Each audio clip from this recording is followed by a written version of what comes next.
Honourable members, let us pray.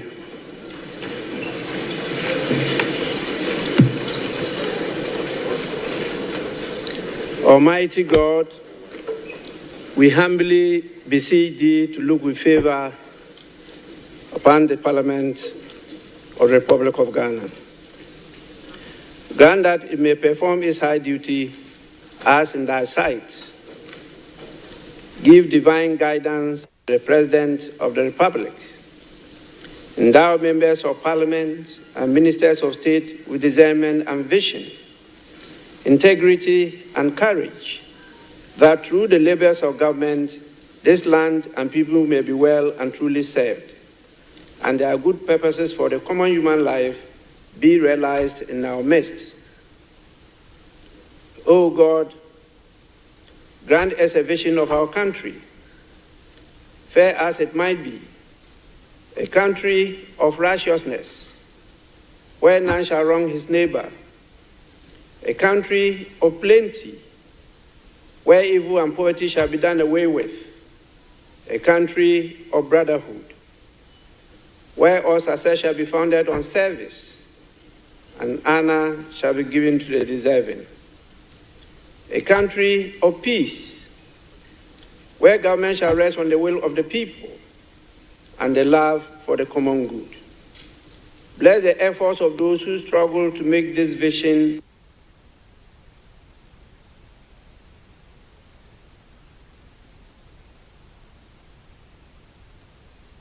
a living reality.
Consistency.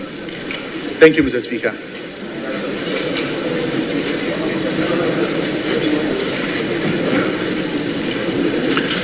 Yes, table check the Agyapong with regard to the constituency, not the general term Agyapong, the proper spelling of the name of the constituency.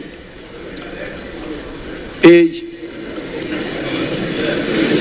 Right, Honorable Speaker, it's a correct spelling. Which one is the correct spelling? An E. So what about page 2 when it's an I? The Electoral Commission designated it as an I, but for the school... I am not interested in the Electoral Commission. I'm interested in the correct spelling. The correct spelling is an E. Yes, so why didn't you draw our attention when we're at page 2? When it was spelled with I. We don't have a copy of it yet. All those here. That is not a challenge to me. It's a challenge to you. If it is that the whole house have not been given copies, that I can come in. But when some individuals don't have copies, it's not a point of order for Mr. Speaker to interrupt the proceedings.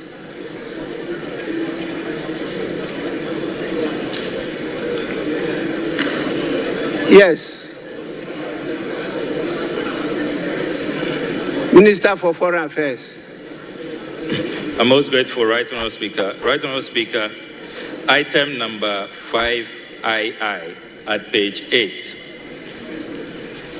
The communication from His Excellency the President informing the House that the Honourable Mohammed Mubarak Muntaka has been assigned additional ministerial responsibility for national security.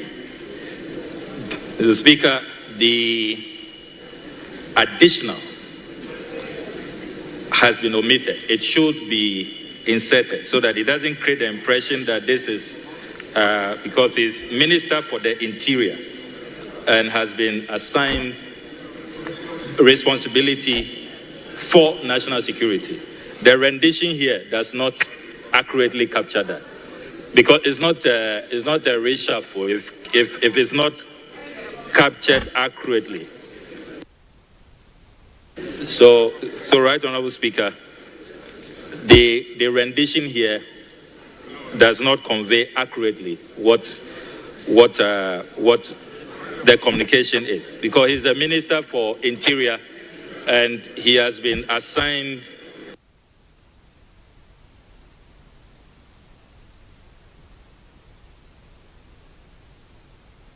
that additional responsibility for national security. So, Mr. Speaker, if the table office can capture the essence more accurately, you don't get that impression here. Honorable Minister for Foreign Affairs, what's your authority on this? Is it in the law? Whether you were talking or you were laughing, that's not an issue. The issue is, have you had sight of the communication?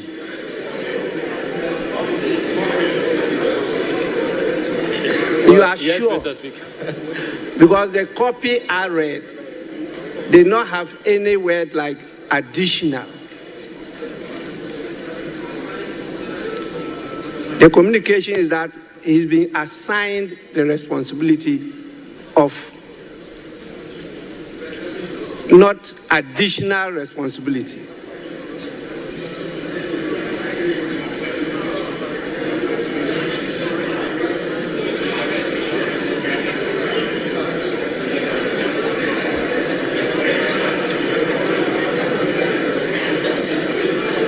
So, Minister, you are out of order. Yes, can we proceed? Yes, Minister for Energy and Green Transition. Oh, Energy and Green Transition. Mr. Speaker, just a suggestion to you, probably through you to the table office. Mr. Speaker, it's true that not all of us have had copies of the not the other paper, the votes and proceedings. Mr. Speaker, under your able leadership, you provided us with very, very beautiful and working computers. So maybe I thought that I could appeal to you if you could direct the table office to make available next time the votes and proceedings on the computer. At least without even the paper copy, we can easily follow on the computer and make comments and suggestions as necessary. Mr. Speaker, just for your guidance and consideration. Thank you very much, Right Honourable Speaker.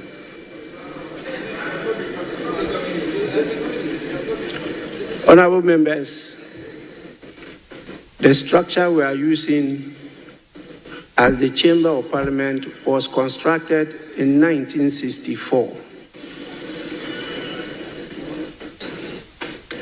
In spite of all our attempts to modernize it, we are still having serious challenges. And so it's not easy to unload some of the applications we have. Even the electrical connections are also giving us serious problems. It means we have to replace all, including the Job 600. And that's quite a colossal sum, which our budget has not been able to take. So we have a lot to unload into your pieces, but we are having challenges. And so you see that we're doing it piecemeal. And I hope in the near future we'll succeed in putting all there so that it will be a paperless parliament. We don't want to be giving you hard copies. It's quite expensive to run such a system. So bear with us. We'll get there sooner than later. Yes, honorable members, can we go to page 9? That's what we are rather allocating, and it is exceeding 57 billion. Page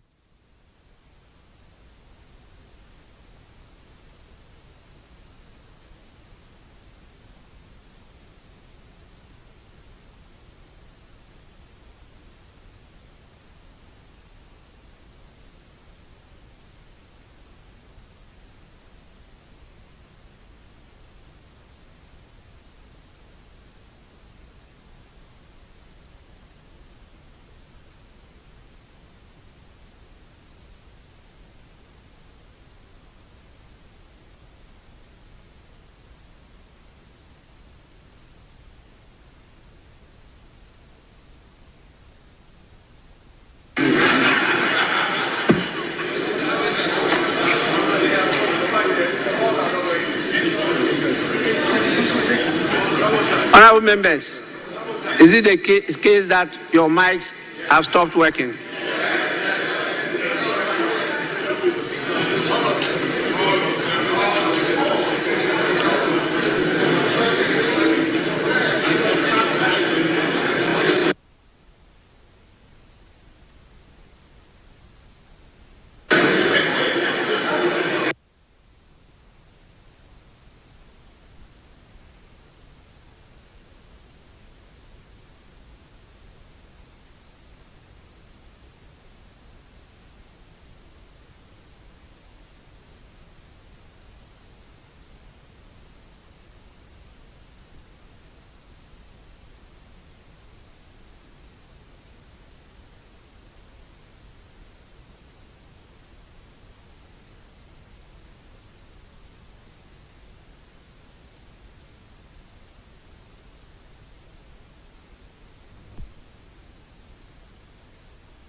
I have a copy of the official report of Tuesday, 25th February 2025. Any corrections?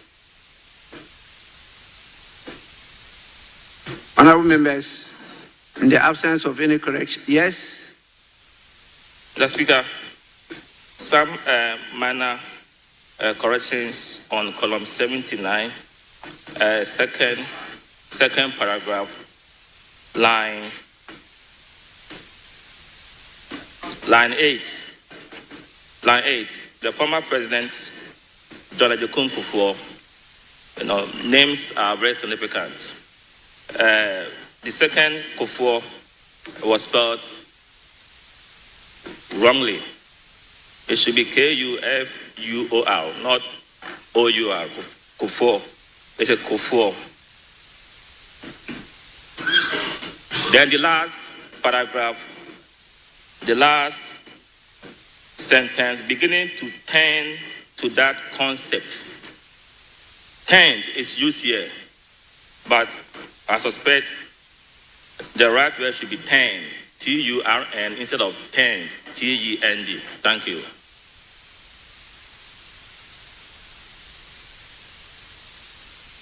Table office, kindly take note of that. Yes, honorable member. Thank you very much, Mr. Speaker. Mr. Speaker, on column 75, line 8, the sentence should read, but I want to highlight one important thing that the maker, Mr. Speaker, the article there has been excluded, and I think that it is proper we include that. Still on the same column,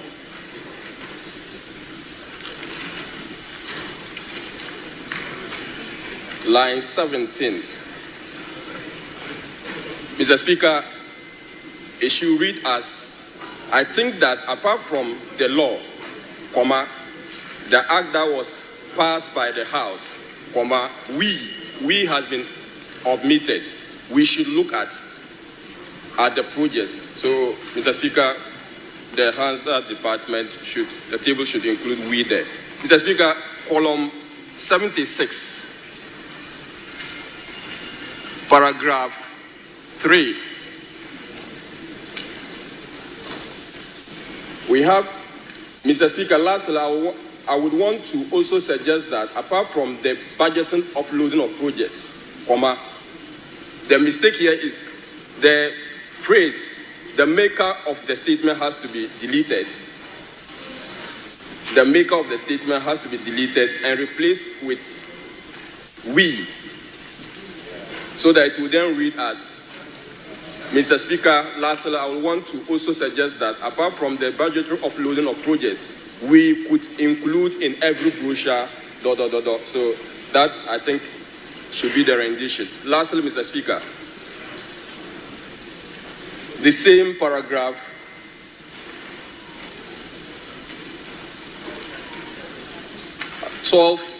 line. I would be able to tell that when I call this investor, the B is excluded, and it has to be included in the sentence. Be able to, and we'll replace participate with partner. We'll replace participate with partner in the same sentence. Thank you, Mr. Speaker.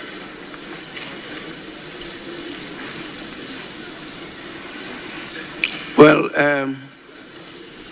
table office, you have to listen to the voice and do the proper thing. Well, this is quite massive, and partner and participate, they are quite different and distinct. So the voice will determine which one to use. Because if you read the standing orders, it talks about it being put in as much as possible. Is a verbatim reportage of what is said on the floor. Yes, please.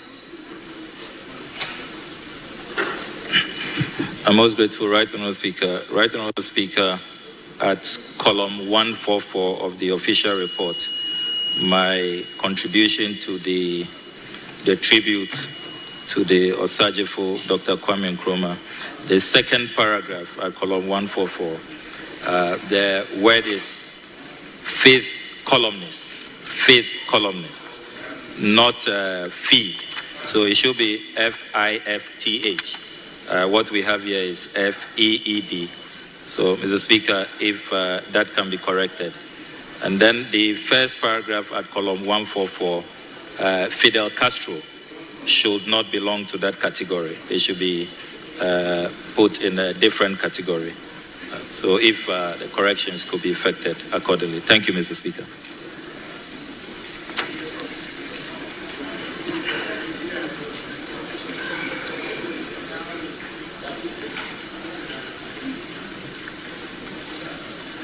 Yes, table office, kindly take note of that.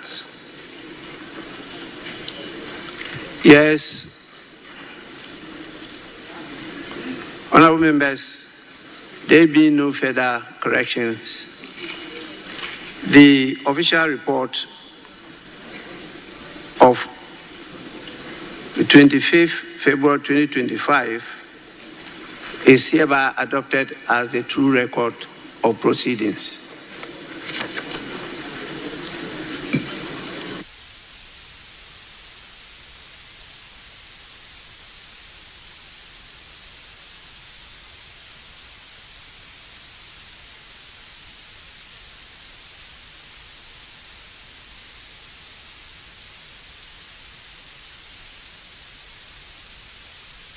Honourable members, we will now move on to the item of the day.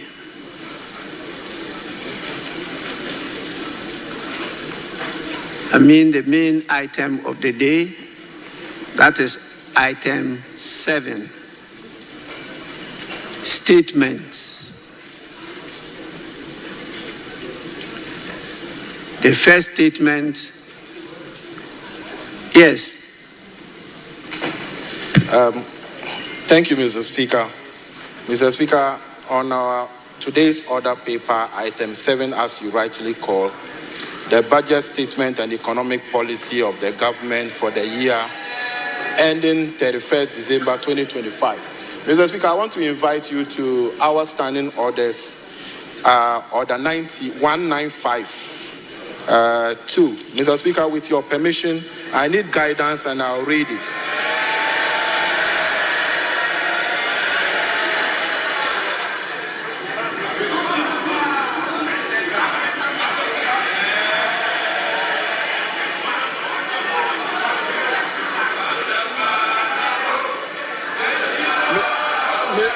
Mr. Speaker.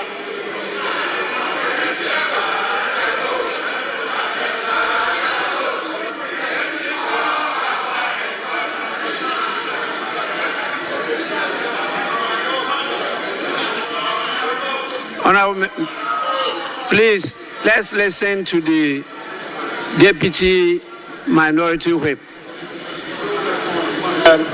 Thank you, Mr. Speaker. I think the Minister was, Mr. Speaker, order 1952. With your permission, Mr. Speaker, I need guidance and I read. The budget statement and economic policy of the government shall be presented to the House by the Minister responsible for finance on behalf of or on the authority of the President, and in a form the House may determine. Mr. Speaker, I'm emphasizing on the last part, in a form the House may determine. Mr. Speaker, as we speak, this new standing orders on this 9th Parliament, we haven't determined any form the budget statement will be presented as at now. Mr. Speaker, I have gone to read order 6, and I have checked on our schedule from schedule 1 to schedule 10, and that of order 6, and I have not been able to understand. And as we stand, Mr. Speaker, as at now, Mr. Speaker, as at now, the House has not determined the form the budget is going to be presented. So, Mr. Speaker, the House has to determine the form before he can present any statement. Mr. Speaker, that is my plea, that the House must determine, my application is that the House must determine the form of the budget statement before he reads the statement. Thank you, Mr. Speaker.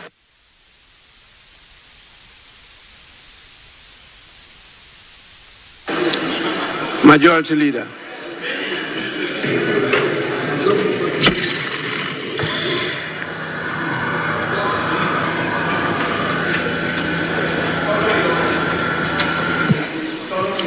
Mr. Speaker, the Public Financial Management Act and its various amendments spell out clearly the budgeting process, the requirements of a budget, what must be contained in it, and etc. And that was a legislation enacted by the same Parliament. And this Parliament acts according to the prescriptions of that legislation. So if there are provisions in the standing orders that recommend that we have a form in which the budget should be presented, the provisions of the Public Financial Management Act, of course, is the parent legislation dealing with financial management and the presentation of budgets. So, Mr. Speaker, I don't think there's an issue here. Let's proceed and take the budget statement from the Minister of Finance.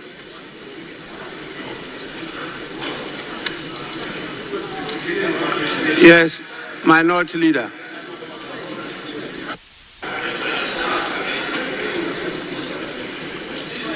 Mr. Speaker,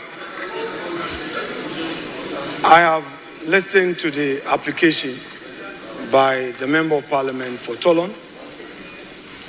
I have also listened to the Leader of the House responding to the said application. The Leader of the House makes a general submission.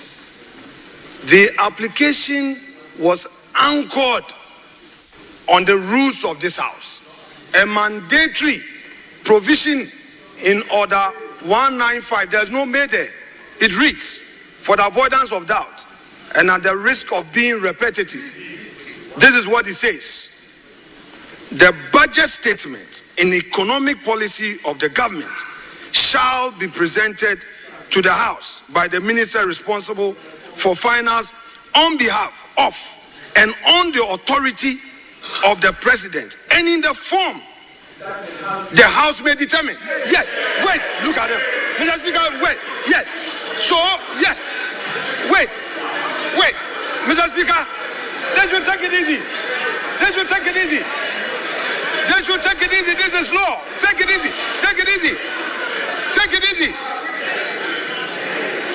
So, Mr. Speaker, what is the reverse logic? Please, for the benefit of our young ones, for the benefits of the young ones, Mr. Speaker,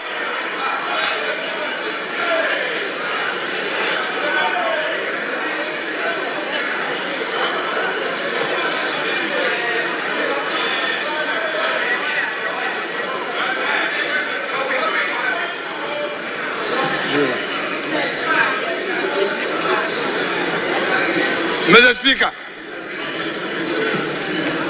this House is a house of procedure. This House is equally guided by its own rules and precedents. Wait a moment. For those who are in a hurry to shout in his agreement, if the law says may determine, is it also the case that in reverse logic, the House may decide not to determine any form? But no, wait.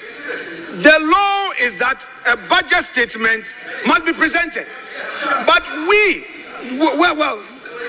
are saying again that as a House, we may have to determine which form. So, Mr. Speaker, the invitation by the minority, the deputy minority whip, is well founded. he is inviting us as a house to determine, are we going to allow him to make a statement, or we are going to allow him to move a motion? Is it going to be in a form of a motion or in a form of a statement? This is a well-anchored application. Don't use your number to shout to intimidate him. He has made a solid argument. This house has not determined the form in which this item has to be taken.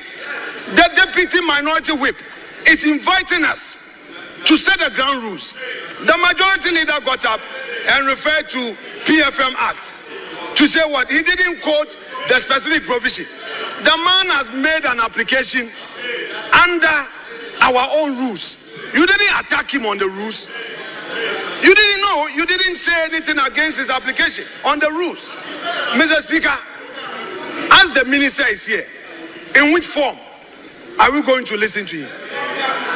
Is he going to make a statement? Or he is going to move a motion? Mr. Speaker,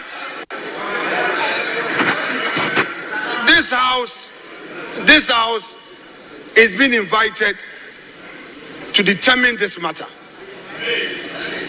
You see, the Supreme Court has had an occasion to give a contextual interpretation where may is placed to mean shall. Yes, it is there. No, come on, Mr. Speaker, even that argument aside, put that argument aside. There's no need for any interpretation of whether may should be shall. The point is that the law provides that we should determine the form. The law says we should determine the form. In this house, there are ways to come here. You come to make a statement. You come to move a motion. What is the minister coming to do? It's for this house to determine. Is he going to move a motion in accordance with Article 179? Or he's coming to make a statement? And when he makes a statement, what happens? Is it going to be left with a chairman of a finance committee to now move that this house should debate the statement? Mr. Speaker, this is a solid application and he should be applauded for what he's done. Thank you, Mr. Speaker.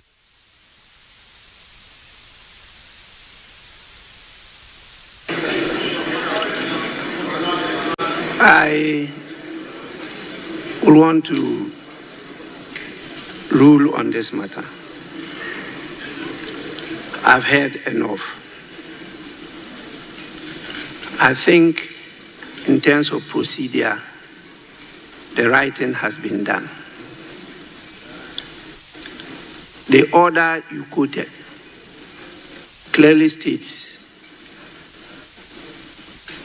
the statement of the estimates of revenue and expenditure of the government.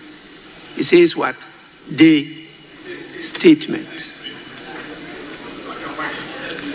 And so what they are bringing to us is a statement. And when statements are admitted, they are presented as statements. Now, when you go to 1952,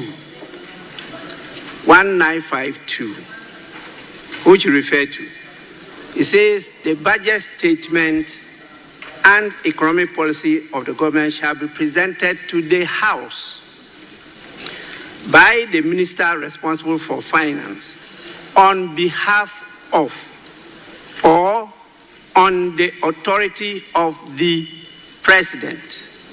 That's first. Second, and in a form the House may determine. Honorable Minority Leader, you are not in a shouting battle. Please.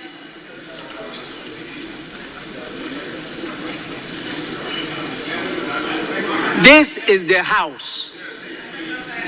The only way the House can determine however you define form is when the statement is presented to you.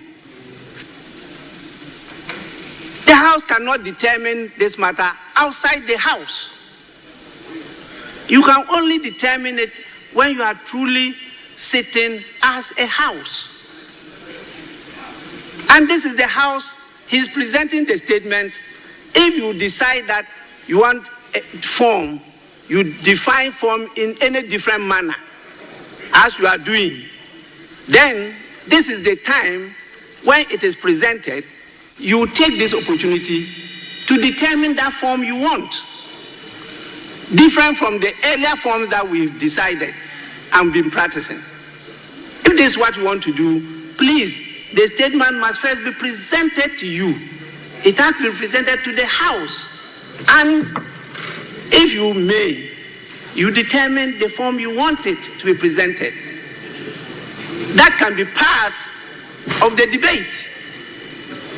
But I'm not sure the definition you are putting on the word form. Form. Please go back to your lexicons.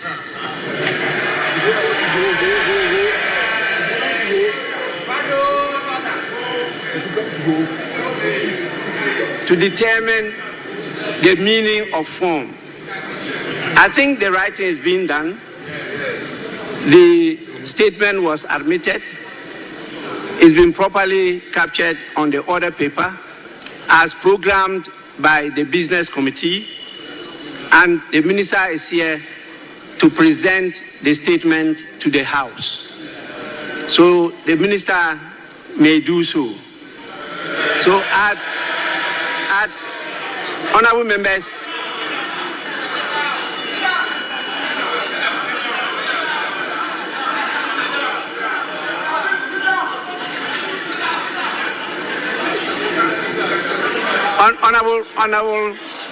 Honorable Minister, just a minute.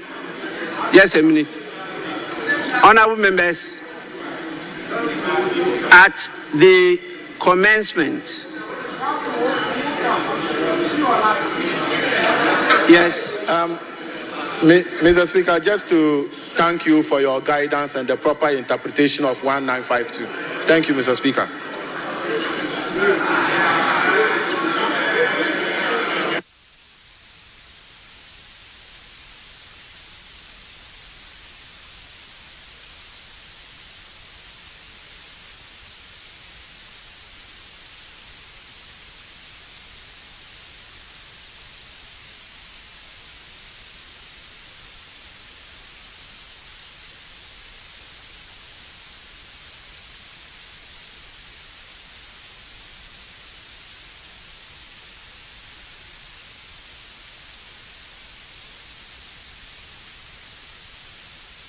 Galamsey, for the longest time until I became a Galamsey.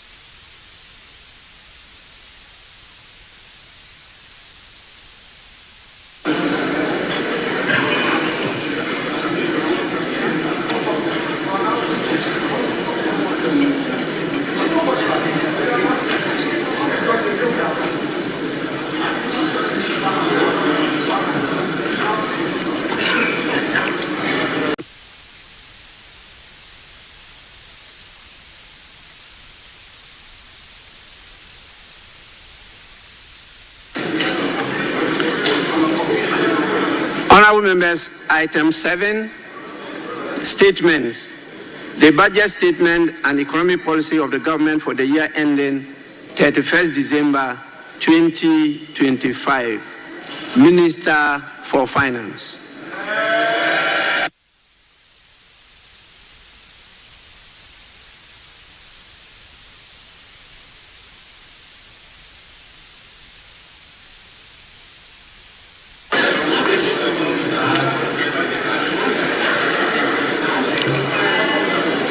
Mr. Speaker, on the authority of His Excellency the President, President John Dramani Mahama, and pursuant to Article 179 of the Constitution, and the other paper, and the standing orders of the House, Order 1952, and today's order paper, item 7. The Speaker, I present to you the budget statement and economic policy of government for the year ending 31st December 2025. Right Honorable Speaker, today marks a moment of great significance, and I have the singular honor to stand before this House to present, on behalf of His Excellency, President John Dramani Mahama, following his extraordinary mandate, the maiden budget of his new administration. The Speaker, I'm deeply grateful to His Excellency the President for entrusting me with this responsibility. Respectfully, Mr. Speaker, I also submit to this House the following statutory report as required by law. The 2024 annual report on the petroleum funds in line with Section 48 of the Petroleum Revenue Management Act 2011, Act 815, as amended, Mr. Speaker. The Speaker, I also submit the 2024 Energy Sector Levies report in accordance with Section 6 of the Energy Sector Levies Act 2015, Act 899. And finally, Mr. Speaker, the 2024 annual report on the collection and utilization of the African Import Union Levy in line with Section 7 of the African Union Import Levy Act 2017, Act 952. Right Honorable Speaker, with this budget, I will also be seeking a review of the following act to support the policies of government aimed at stabilizing the economy and promoting inclusive growth. The first will be an amendment to the Petroleum Revenue Management Act 2011, Act 815. The second will be the Ghana Infrastructure Investment Fund Act 870. And the second will be an amendment to the Mineral Income Investment Fund Act 2018, Act 978. The Speaker, I will also be seeking amendment to the Energy Sector Levies Act 2015, Act 899. I will be seeking amendment to the Ghana Cocoa Board Act 1984, the PNDC Law 81, as amended. The Speaker, that's not all. I will also be seeking amendment to the Earmark Funds Capping and Realignment Act 2017, Act 947, the Ghana Procurement Authority Act 2003, Act 663, as amended in Act 914. Speaker, I'll be seeking amendment to the Ghana Education Trust Fund Act 2000, Act 581. And finally, Mr. Speaker, I'll also be seeking amendment to the Fiscal Responsibility Act 2018, Act 982, and incorporating into a comprehensive public financial management act. Mr. Speaker, I forgot to add that I will also be seeking amendment to the Revenue Administration Act 2016, Act 915. So, Speaker, we remain committed to the pursuit of our 24-hour economic policy as stimulating economic growth and job creation. Right Honorable Speaker, this policy will contribute to addressing Ghana's structural economic challenge by creating an integrated, efficient, and increasingly export-driven industrial economy that fulfills the utilization of our national resources, capital, and labor power. Right Honorable Speaker, will be presenting the 24-hour economic policy to Parliament in due course.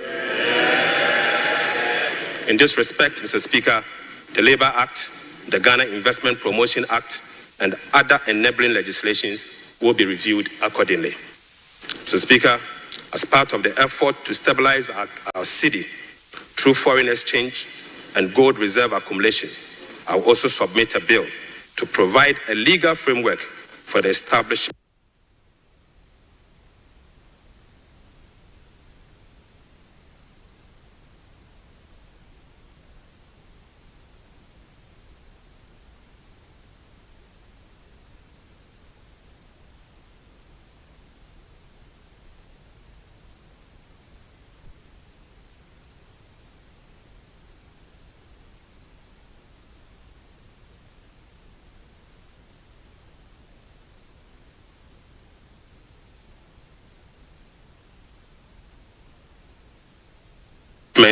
of the Ghana Gold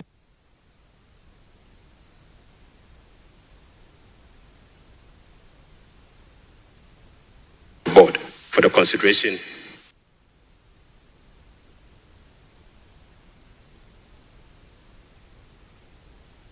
leader briefly, and now, Mr. Speaker, as Minister responsible of Finance. Right Honorable Speaker, the invaluable experience I gained in this chamber has shaped my perspective, sharpened my focus, and prepared me for the task at hand. I fully commit to supporting His Excellency the President to fix the economy of Ghana. I take this opportunity to extend my profound gratitude to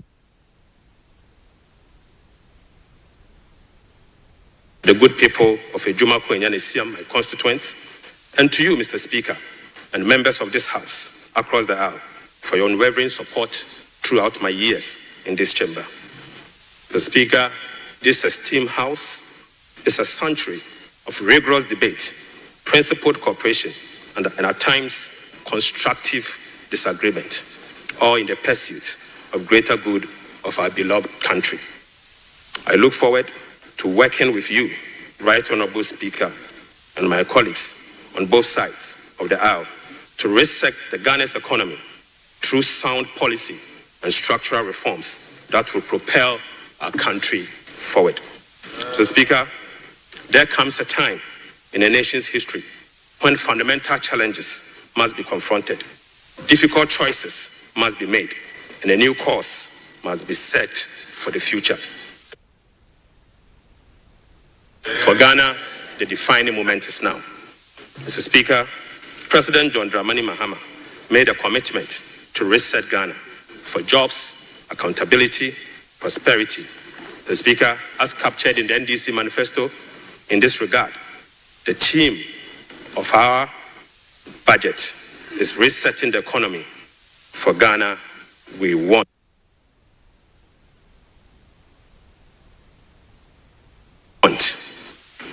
Right Honorable Speaker, the democratic principles we tirelessly fought for are being held. Our democracy has been consolidated with yet another peaceful transition of power. That notwithstanding, our youth face an uncertain future with growing unemployment and hopelessness. This suggests that the dividend of democracy, such as economic prosperity and social justice, remains elusive. Mr. Speaker, the choice before us as a country are clear.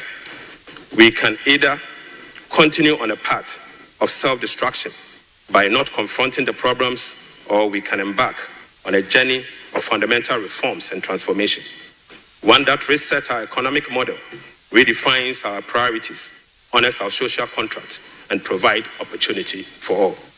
The Speaker, luckily, President Mahama has chosen the path of reform and transformation. He will fix the economy. He will restore hope and lead us to build the Ghana we want together. Right Honorable Speaker, this budget was preceded by the National Economic Dialogue on the theme Resetting Ghana, Building the Economy We Want Together on the 3rd and the 4th of March 2025.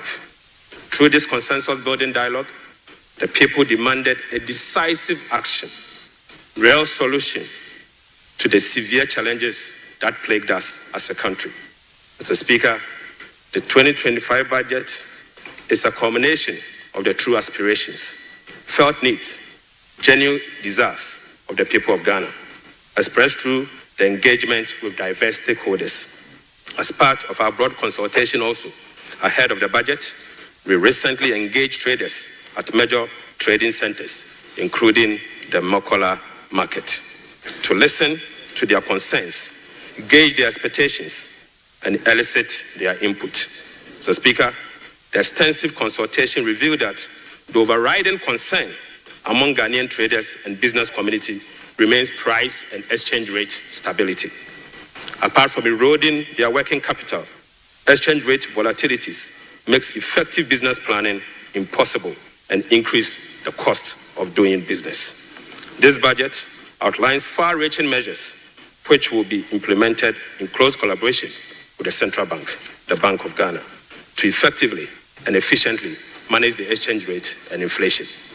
Mr. Speaker, we also engage the youth of Ghana in a dialogue on social media as part of our new budget consultation. Mr. Speaker, during my engagement with the youth, it was revealed that 321 pharmacists who were employed since June 2023 have not received their salaries. We will take urgent steps to remedy this situation immediately. Right Honorable Speaker, this conversation was an eye-opening experience, one that strengthened my belief that the voices of the youth matter in designing policies that directly and indirectly impact their lives and future. So, Speaker, in the year 2016, I came to this chamber to deploy a robust public financial management system.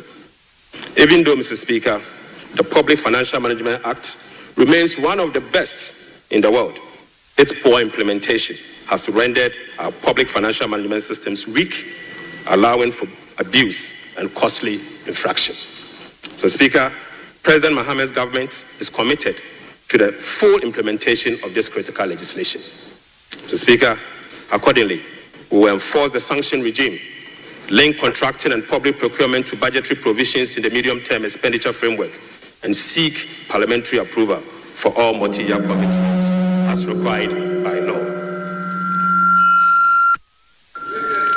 Mr. Speaker, we will comply with the public procurement process and link them to approved budget.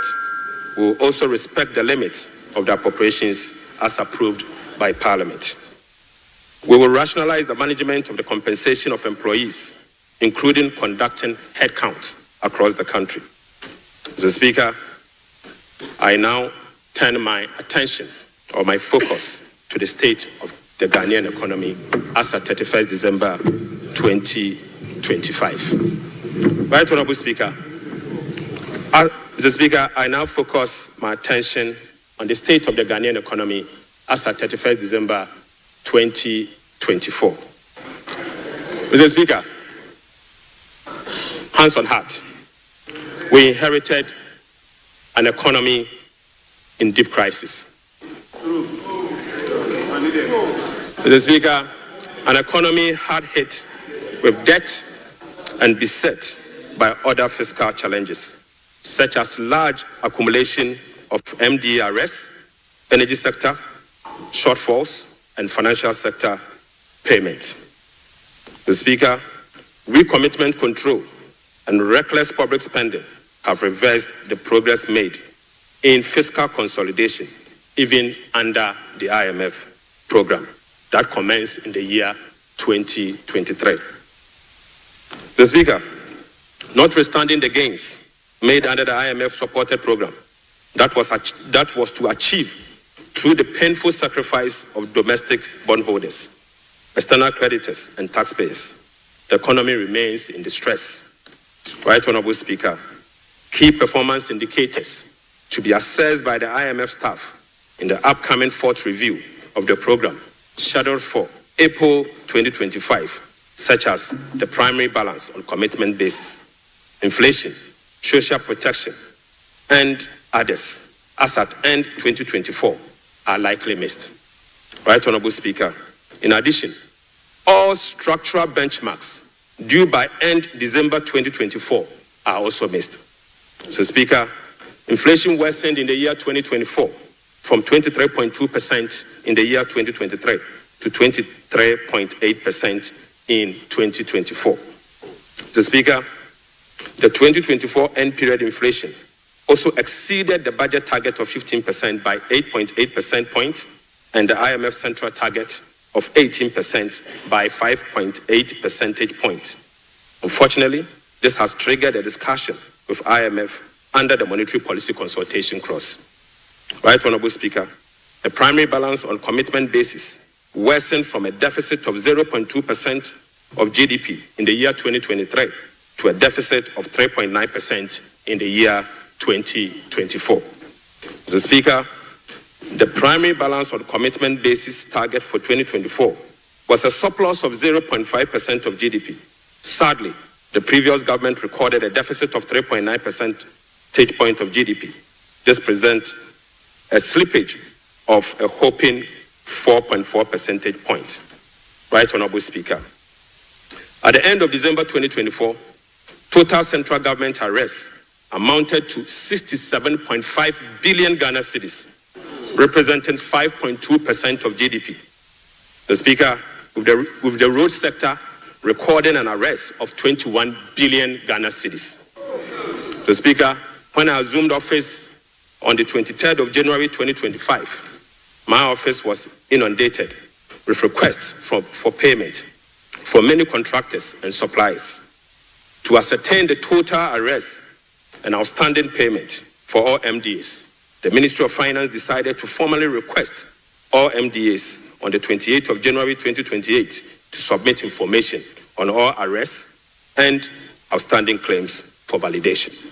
Subsequently, Mr. Speaker, the Ministry of Finance held a special hearing with the MDAs to validate the arrests that were submitted for payment. The response from the MDAs and the validation revealed that a staggering amount of 67.5 billion Ghana cedis is owed to government contractors and suppliers. The Speaker, this consists of MDA's outstanding interim payment of invoices worth 49.2 billion and bank transfer advice at the Controller Accountant General worth 18.3 billion Ghana cedis. The Speaker, this 67 billion excludes 1.73 billion US dollars owed to independent power producers. This 67 billion also excludes 68 billion Ghana cedis owned by Electricity Company of Ghana to contractors. The Speaker, this 67 billion US dollars also exclude the 32 billion owned by the Ghana Cocoa Board to contractors. And Mr. Speaker, this 67.5 billion also excludes the 5.75 billion owned by the Ghana Road Fund to various contractors.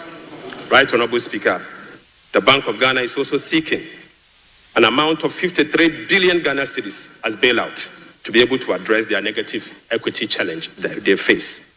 Mr. Speaker, as part of the measures to address these mounting accumulated arrests, we have commissioned an audit of these arrest payments and guarantee value for money before a penny will be paid. Mr. Speaker, before a penny will be paid, we'll commit to do that arrest. Right, Honorable Speaker, in addition to the 67.5 billion cedis in arrests, the validation process also revealed that MDAs have awarded contract to the tune of a minimum 194 billion Ghana cedis. Mr. Speaker, this amount represents 16.5% of GDP as at the end of 2024, with the road sector again alone accounting for 100 billion Ghana cedis. Mr. Speaker, most of these contractors and most of these contracts were awarded without commencement certificate and authorization. Mr. Speaker, this is in blatant violation of the Public Financial Management Act 921. Right, Honorable Speaker, let me now update you on our debt service obligations. Mr. Speaker, apart from the huge arrests and commitment, our fiscal situation is further complicated by huge bullet debt service and constrained fiscal financing options.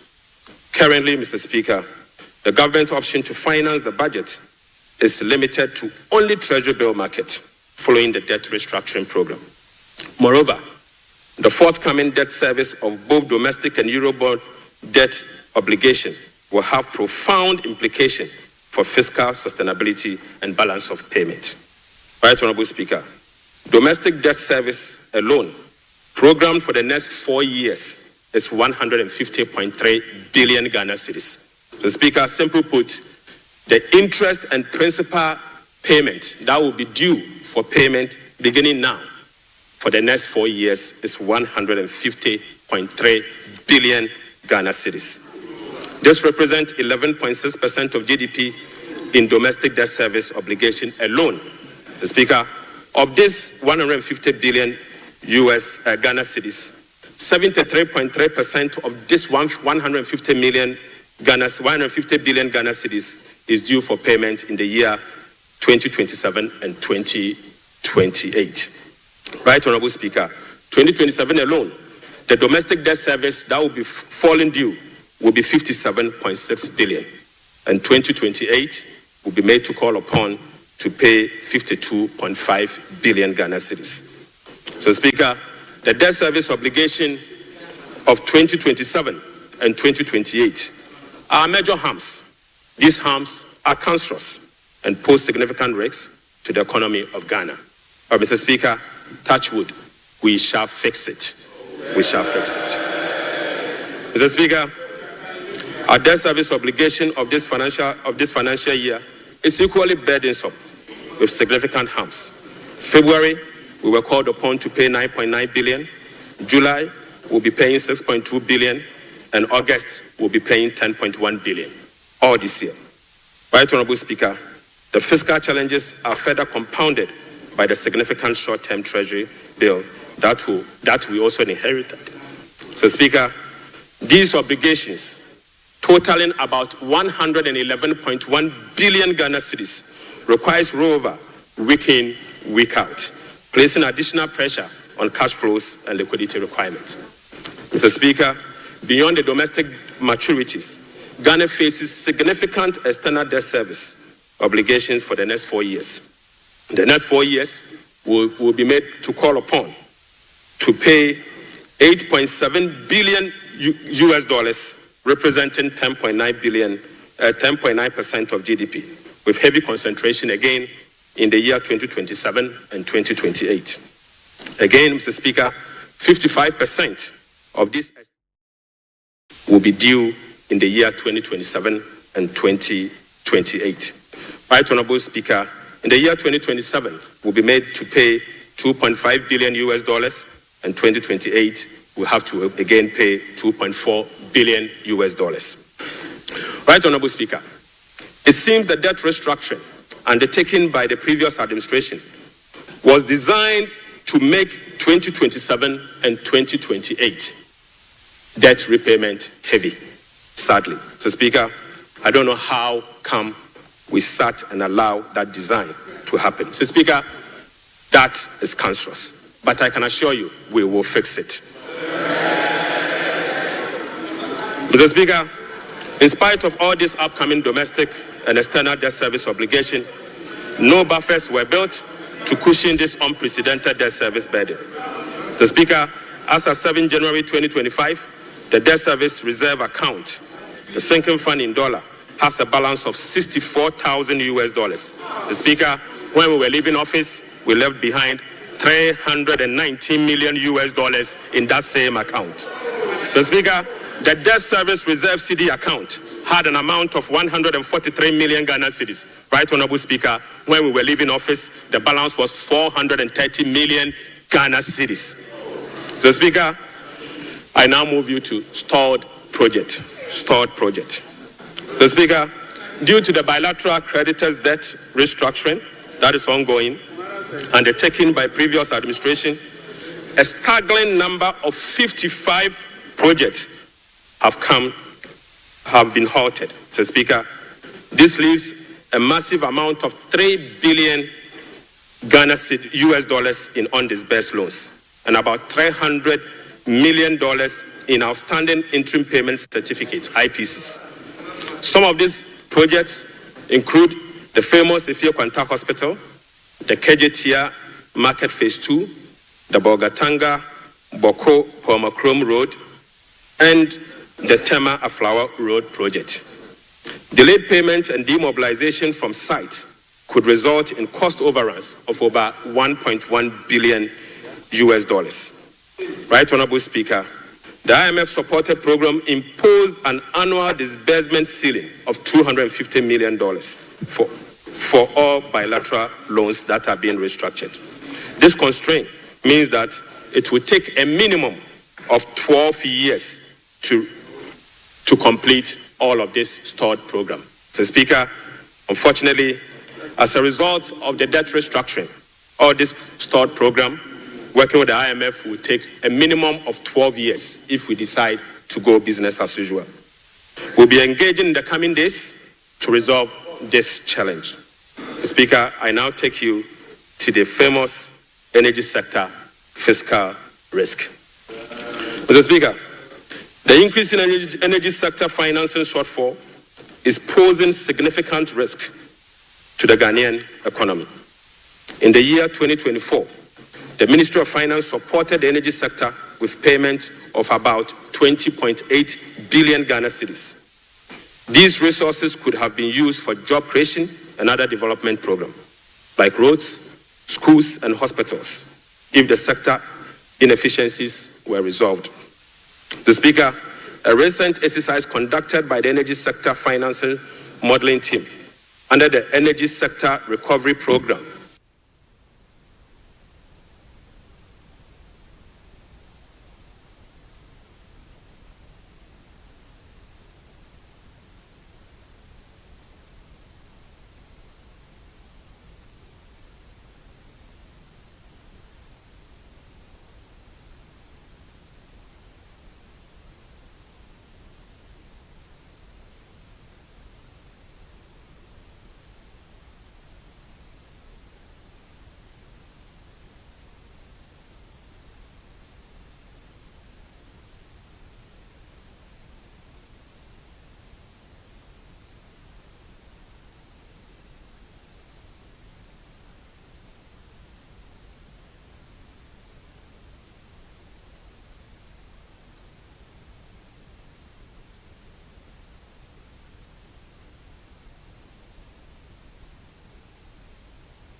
ESRP revealed that the business fiscal expenditures, including cocoa roads, which, Mr. Speaker, is a non-core function of the Ghana Cocoa Board. Right Honorable Speaker, cocoa production has dropped by nearly 50% over the past 3 years. In the year 2023-2024 crop season, Cocoa Board was unable to supply 330,000 tons of cocoa to meet its contractual obligation. This sharply declined has affected the finances of Ghana Cocoa Board.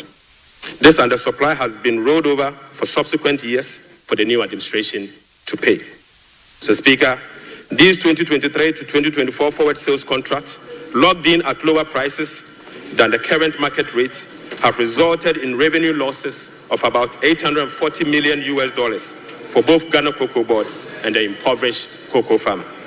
Right Honorable Speaker, the rollout cocoa contract has resulted in a loss of $495 million for the year 2025 alone.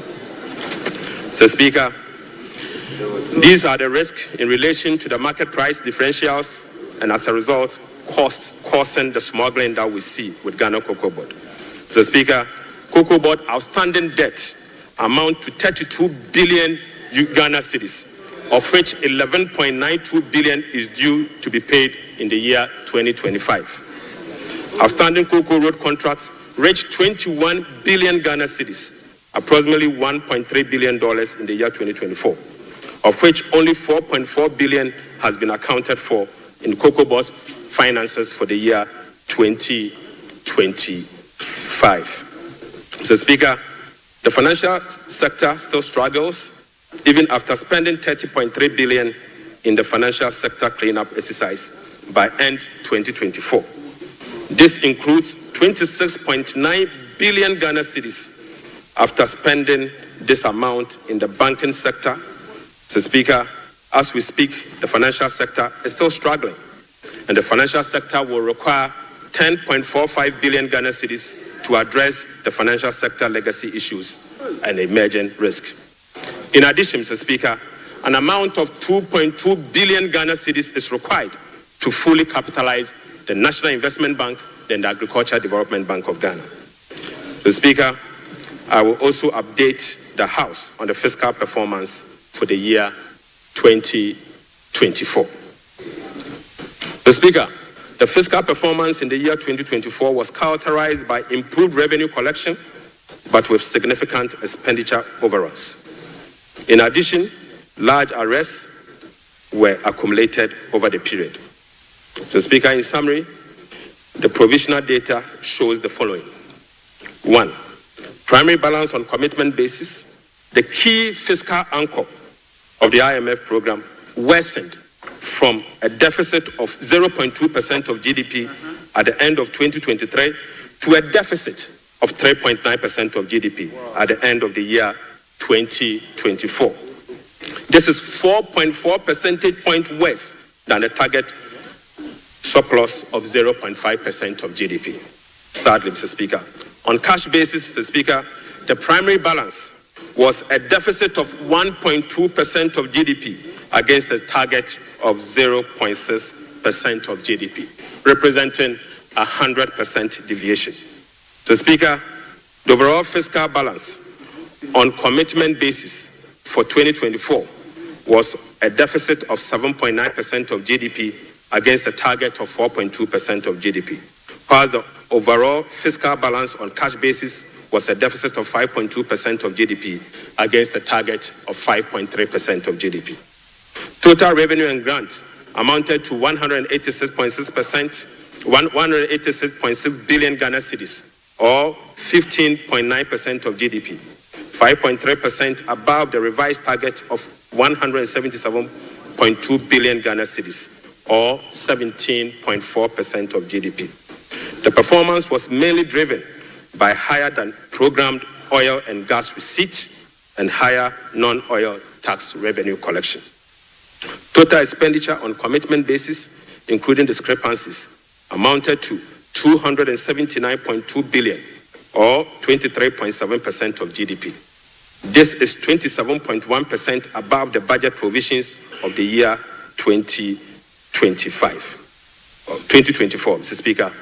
The primary balance on commitment basis, including discrepancies, amounted to 232.4 billion, or 19.8% of GDP.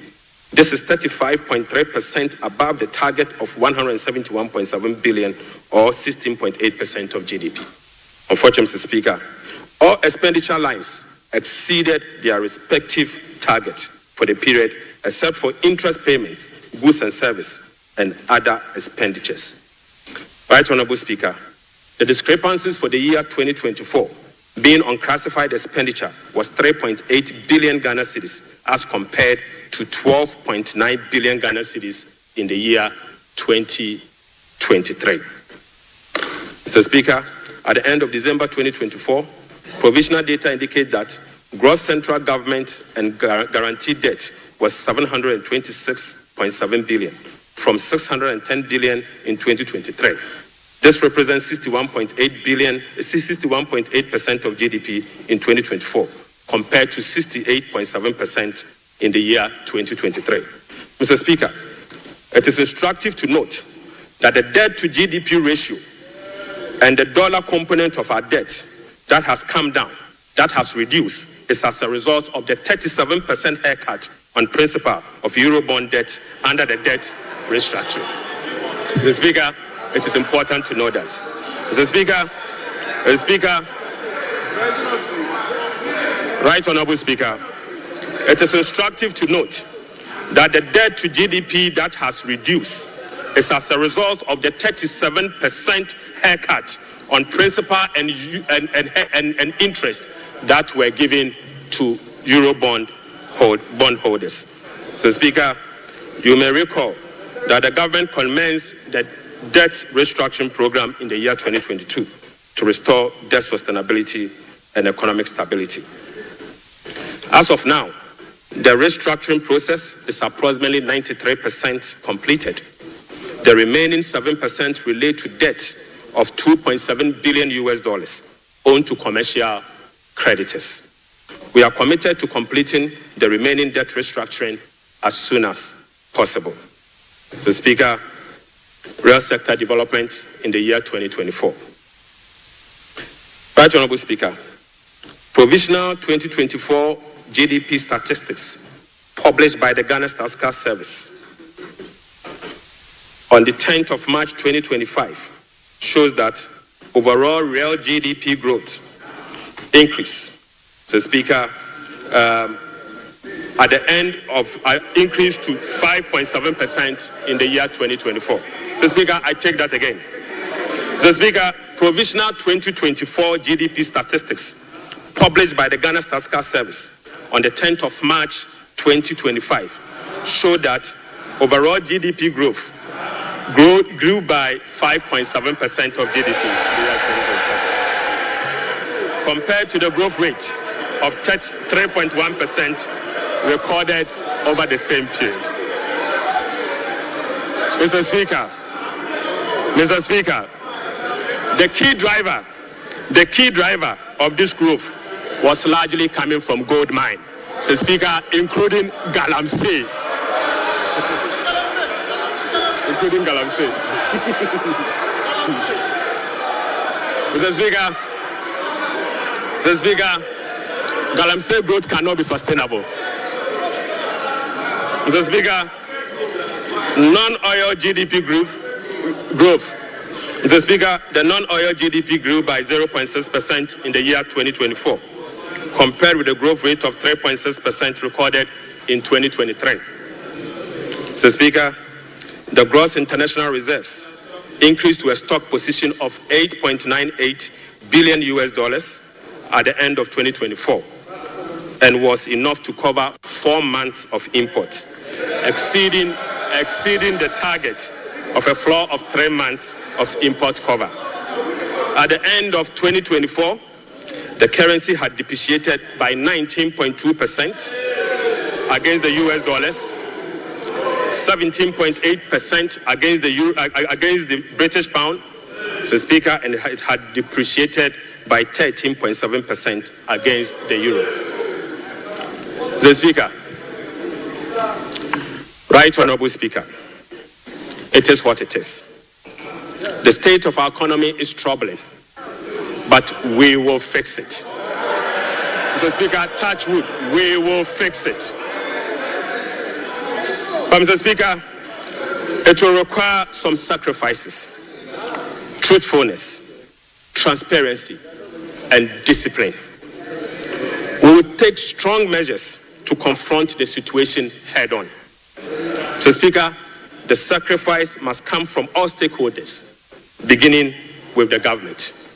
Mr. Speaker, His Excellency the President appreciates this and has led the charge by significantly downsizing his government from the Elephant 88 to the Umbrella 60. Mr. Speaker, he has also reduced the number of his government ministries from the Elephant 30 to the Umbrella 23. Mr. Speaker, as part of the contribution to the resetting agenda, organized labor has followed suit by working with government and employers association to agree on a modest 10% increase in base pay and minimum wage for the year 2025. Right Honorable Speaker, on behalf of His Excellency the President, I would like to express my profound gratitude to organized labor and employers. Mr. Speaker, ordinary Ghanaians have also sacrificed by enduring the negative impact of severe currency depreciation since 2022. Hyperinflation, high food inflation, principal and interest haircuts, soaring interest rates, among others. Mr. Speaker, it is now time for the people's representative, the members of Parliament, and the judiciary to also follow suit. I would like to call on all other stakeholders, including the business community, faith-based organizations, academia, and civil society to support this national call. So, Speaker, our immediate task is to reset our nation, to restore good governance, reduce the excruciating suffering of our people, and set our country on a trajectory of economic transformation. So, Speaker, our vision is to build a prosperous and a democratic state, anchored on the principles of freedom and justice, providing equal opportunities for all. So, Speaker, through this vision, we will work together to build the Ghana we want. Right Honorable Speaker, the resetting agenda will be anchored on the following. 1, restoring hope in our democracy, renewing trust in public officials, and helping every Ghanaian attain their full potential. Offering a trusted hand to the vulnerable, particularly women and youth, and creating a new Ghana for coming generations. And finally, stimulating demand by patronizing made in Ghana goods under the 24-hour economy.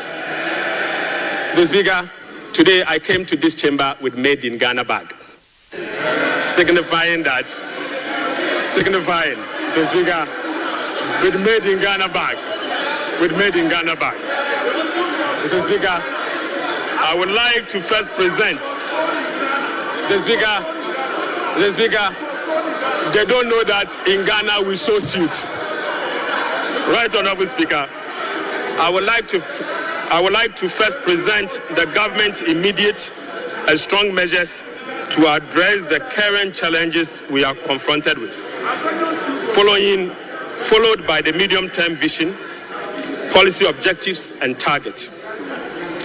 Right, Honorable Speaker, consistent with Section 14 of the Public Financial Management Act 2016, Act 911, the fiscal policy objectives of this government is to support the economic transformation agenda to ensure the macroeconomic stability of the country within the macroeconomic and fiscal framework. More specifically, the fiscal policy objective of the government include the following: rationalizing government expenditure and eliminating wasteful expenditures, optimizing domestic revenue mobilization through broadening of tax base, increased non-tax revenue collection, adopting enhanced tax compliance measures, and modernizing the tax administration through digital technology. Mr. Speaker, we will also increase the share of domestic expenditure to spur economic growth and job creation. We'll be reducing public debt to sustainable levels and adopting prudent debt management practice to support debt sustainability. Reducing the fiscal deficit progressively in accordance with the amended Fiscal Responsibility Act to promote fiscal and debt sustainability. And Mr. Speaker, restoring confidence in the Ghana economy.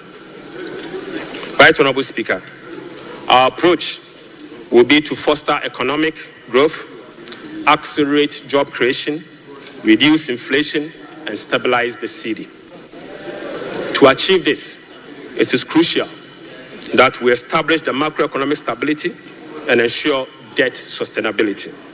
Mr. Speaker, we are confident that by prioritizing these fundamental elements, we can cultivate an environment where individuals can prosper and businesses can thrive in Ghana. Mr. Speaker, Ghanaians through the recent National Economic Dialogue have expressed a clear desire for fiscal deficit and public debt to be reduced through cuts in government spending rather than through only tax measures. We wholeheartedly agree, Mr. Speaker. Going forward, we will tailor our expenditure to align with our fiscal realities. After all, whoever pays off their debt gets rich. So, Speaker, we are poised to implement a three-pronged approach to achieve our objective, beginning with this budget immediately. First will be to recalibrate the fiscal adjustment, and we believe that by prioritizing spending-led fiscal adjustment can initiate a positive cycle. Fiscal adjustment can initiate a positive cycle in a way that first, it will help lower inflation and curb depreciation of the cedi. Secondly, it will lessen government reliance on borrowing, which in turn will reduce the crowding out of private sector and lower interest rates. Lastly, this approach will ease the strain on monetary policy, allowing the central bank some greater flexibility to reduce monetary policy rates, ultimately resulting in lower bank and lending rates. So, Speaker, the second approach will be to deliver a shock therapy Mr. Speaker, we are implementing a form of shock therapy to the economy by making significant spending cuts this year, thereby reducing the government financing needs and front-loading fiscal adjustment. This is the down payment for our policy credibility and creditworthiness. Right, Honorable Speaker, our third approach will be to restore fiscal responsibility. By moving forward, we will enhance public financial management by empowering ministers to effectively manage their budget on their own, ensuring strict compliance with the commencement certificate. Mr. Speaker, we'll be passing and enforcing a revised Fiscal Responsibility Act. And finally, we will enforce the sanction regime for non-compliance of the Public Financial Management Act. Mr. Speaker, in pursuit of the overarching macroeconomic objectives, the following macroeconomic targets have been set for the year 2025. Overall real GDP growth of at least 4% of GDP. Mr. Speaker, not less non-oil real GDP growth of at least 4.8% of GDP. Mr. Speaker, end period inflation rate of 11.9%. Mr. Speaker, primary balance on commitment basis of a surplus of 1.5% of GDP. Mr. Speaker, gross international reserves, including oil funds and encumbered assets, to cover not more than a minimum of 3 months of import. Mr. Speaker, to address inflation, government will implement a number of measures to complement the Bank of Ghana and monetary authorities.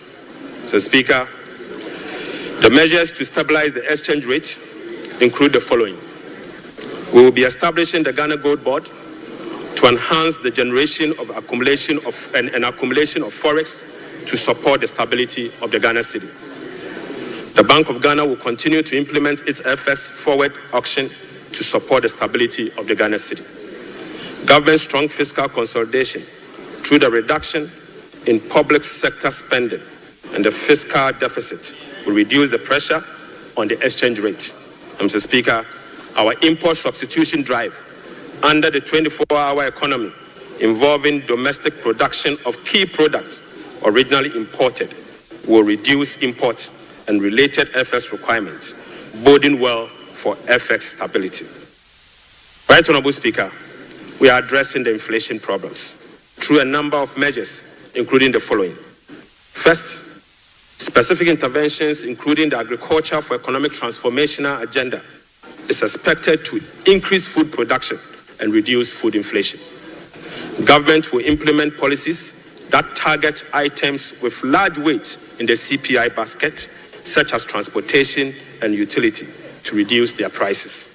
Mr. Speaker, our aggressive fiscal consolidation drive aimed at reducing the fiscal deficit and borrowing will contribute significantly to reducing inflationary pressures. Right, Honorable Speaker, our strategy to improve exchange rate stability will reduce imported inflation and fuel prices. And Mr. Speaker, the Bank of Ghana will maintain an appropriate monetary policy stance and use its liquidity management interventions to support the disinflation process. Right, Honorable Speaker, to achieve our expenditure-led fiscal consolidation objectives, we will implement the following measures.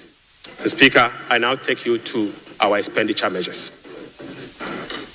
Mr. Speaker, the following expenditure measures will be implemented in 2025 and the medium term to support fiscal consolidation agenda. First, we will conduct a comprehensive audit to validate the quantum of arrests and commitment as at 31st December 2024. Mr. Speaker, the mandatory use of blanket purchase order to capture multi-year commitment contracts in line with our medium-term expenditure ceilings will be implemented. We will amend the Public Procurement Act to provide for an independent value for money office to scrutinize government procurement. Mr. Speaker, we will also work with Parliament to amend the Public Procurement Act to make commencement certificate and budgetary provision a prerequisite for all procurement that will be paid by the central government. Mr. Speaker, We will fully integrate GANEPS and GIFMIS to ensure that only MDA's projects and purchase orders that have approved budget and allotment can obtain procurement approvals. Mr. Speaker, we will operationalize the compliance desk at the Ministry of Finance to monitor reports on commitment and arrest accumulation. Mr. Speaker, aside that, we will publish a PFM league table for compliance purposes. We will strictly enforce sanctions under the sections 96 to 98 of the Public Financial Management Act for breaches of the PFM Act, specifically those that relate to arrest accumulation and commitment control. Right, Honorable Speaker, we will cut waste and we will cut it very deep. Speaker, in this regard, we have selected expenditure items including the Ghana Cares, the U-Start, One District, One Factory for complete elimination. Speaker, we will reassign the functions of development authorities such as Coastal Development Authority, the Northern Development Authority, the Middle Belt Development Authority to the district assemblies and do away with the development authorities. So, Speaker, we will amend the Petroleum Revenue Management Act to allocate all ABFA resources for infrastructure use, not for goods and services, but for infrastructure use. The Speaker, the National Health Insurance will receive full allocation under the earmark funds capping and realignment act. So, Speaker, the road fund will receive full allocation under the earmark fund and capping and realignment act. The Speaker, JNPC share of net carried and participating interest from 30, we will reduce the JNPC share of net carried and participating interest from 30% to 15% and fully restore transfers to GMPC under the earmark fund and capping alignment act. Right, Honorable Speaker, we'll be amending the Mineral Income and Investment Fund Act to ensure that 80% of the royalties originally maintained by MIF is transferred to the Consolidated Fund for Infrastructure Development. Right, Honorable Speaker, we will strengthen social protection through the implementation of new interventions such as the no academic fee policy for all first-year students in public tertiary institutions under the No Fee Stress initiative. The Speaker, it also includes the free tertiary education for persons with disability, free primary health care, the Ghana Medical Trust Care, otherwise known as Mahama Care, and free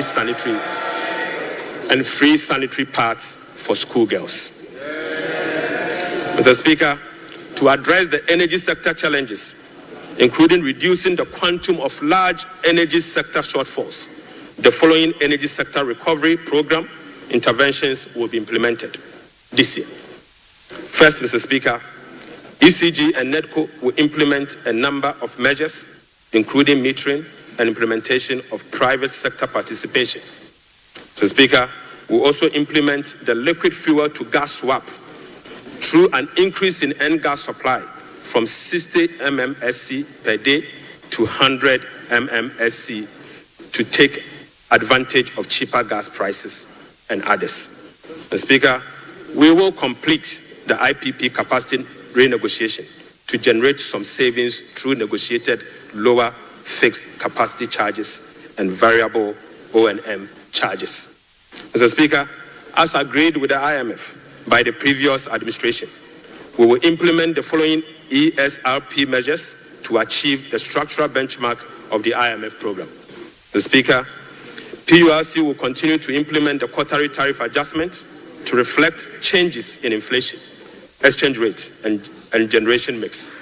Mr. Speaker, PURC will also undertake a major tariff adjustment which will be due in fourth quarter of 2025 to reflect capacity charges, additional liquid fuel usage, and additional capex. The weighted average cost of gas will be increased from the current $7.80 per MMBTU to $8.45 to reflect the increased prices of natural gas as well as the changes in the supply mix. So, Speaker, the subsidy on weighted average cost of gas granted to some ceramic companies through the discounted industrial development tariff will be reversed. So, Speaker, I now take you to the revenue measures. Revenue measures. Mr. Speaker, in proposing some revenue measures to achieve the 2025 fiscal target for your consideration, I'll first take you to the IMF requirement. Mr. Speaker, this measures is inconsistent with our commitment under the IMF-supported program to observe a non-oil tax revenue effort of 0.6% point of GDP annually as part of the measures to improve domestic revenue mobilization and achieve our debt sustainability target over the medium term. Right, Honorable Speaker, despite our commitment to increase the non-oil tax revenue by 0.6%, we have programmed the following nuisance taxes for removal in line with our manifesto promise. Mr. Speaker, we will abolish the 10% withholding tax on winning from lottery, otherwise known as the betting tax. Mr. Speaker, we will abolish the electronic transfer levy, e-levy of 1%.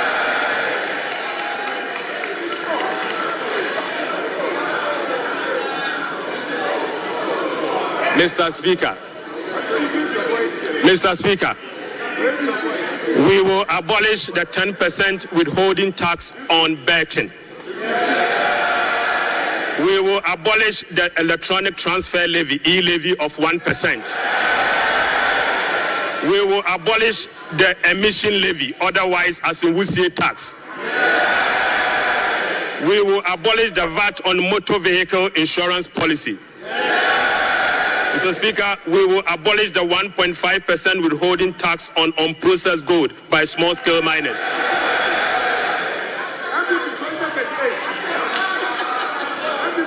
Mr. Speaker, the removal of these taxes will ease the burden on households and improve their disposable income.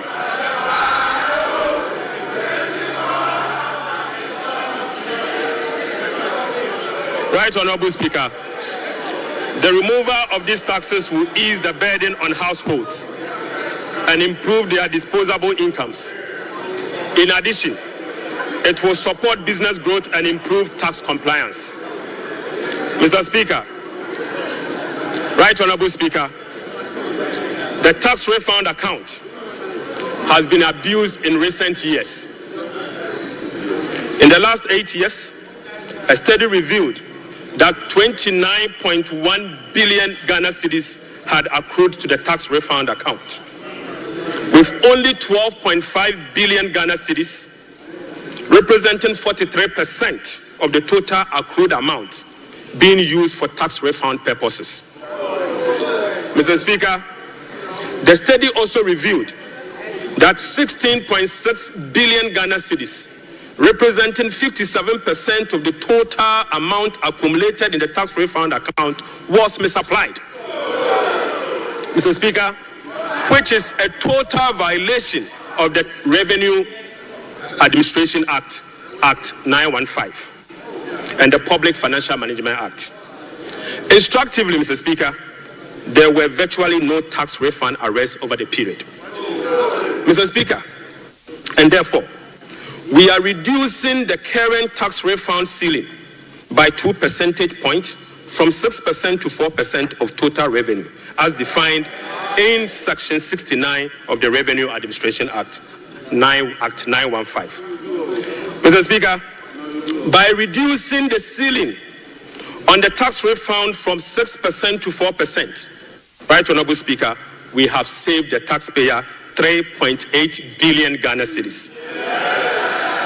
Mr. Speaker, this amount is enough to close the revenue shortfalls from the removal of the e-levy and the betting levy.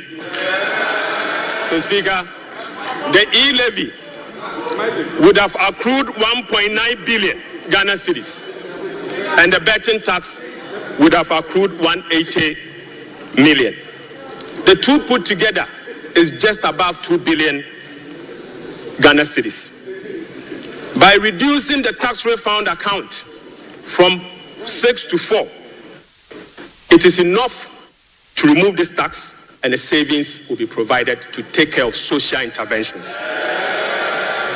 Mr. Speaker, already we have saved 3.8 billion cedis for 2025 alone from one source, and this is enough to close the gap from the taxes we have removed today.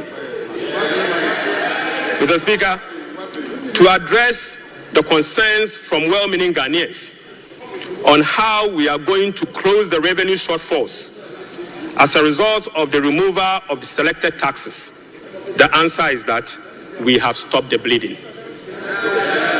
We have stopped the bleeding. Mr. Speaker, accordingly, with this budget, we will amend the Revenue Administration Act 2016, Act 915.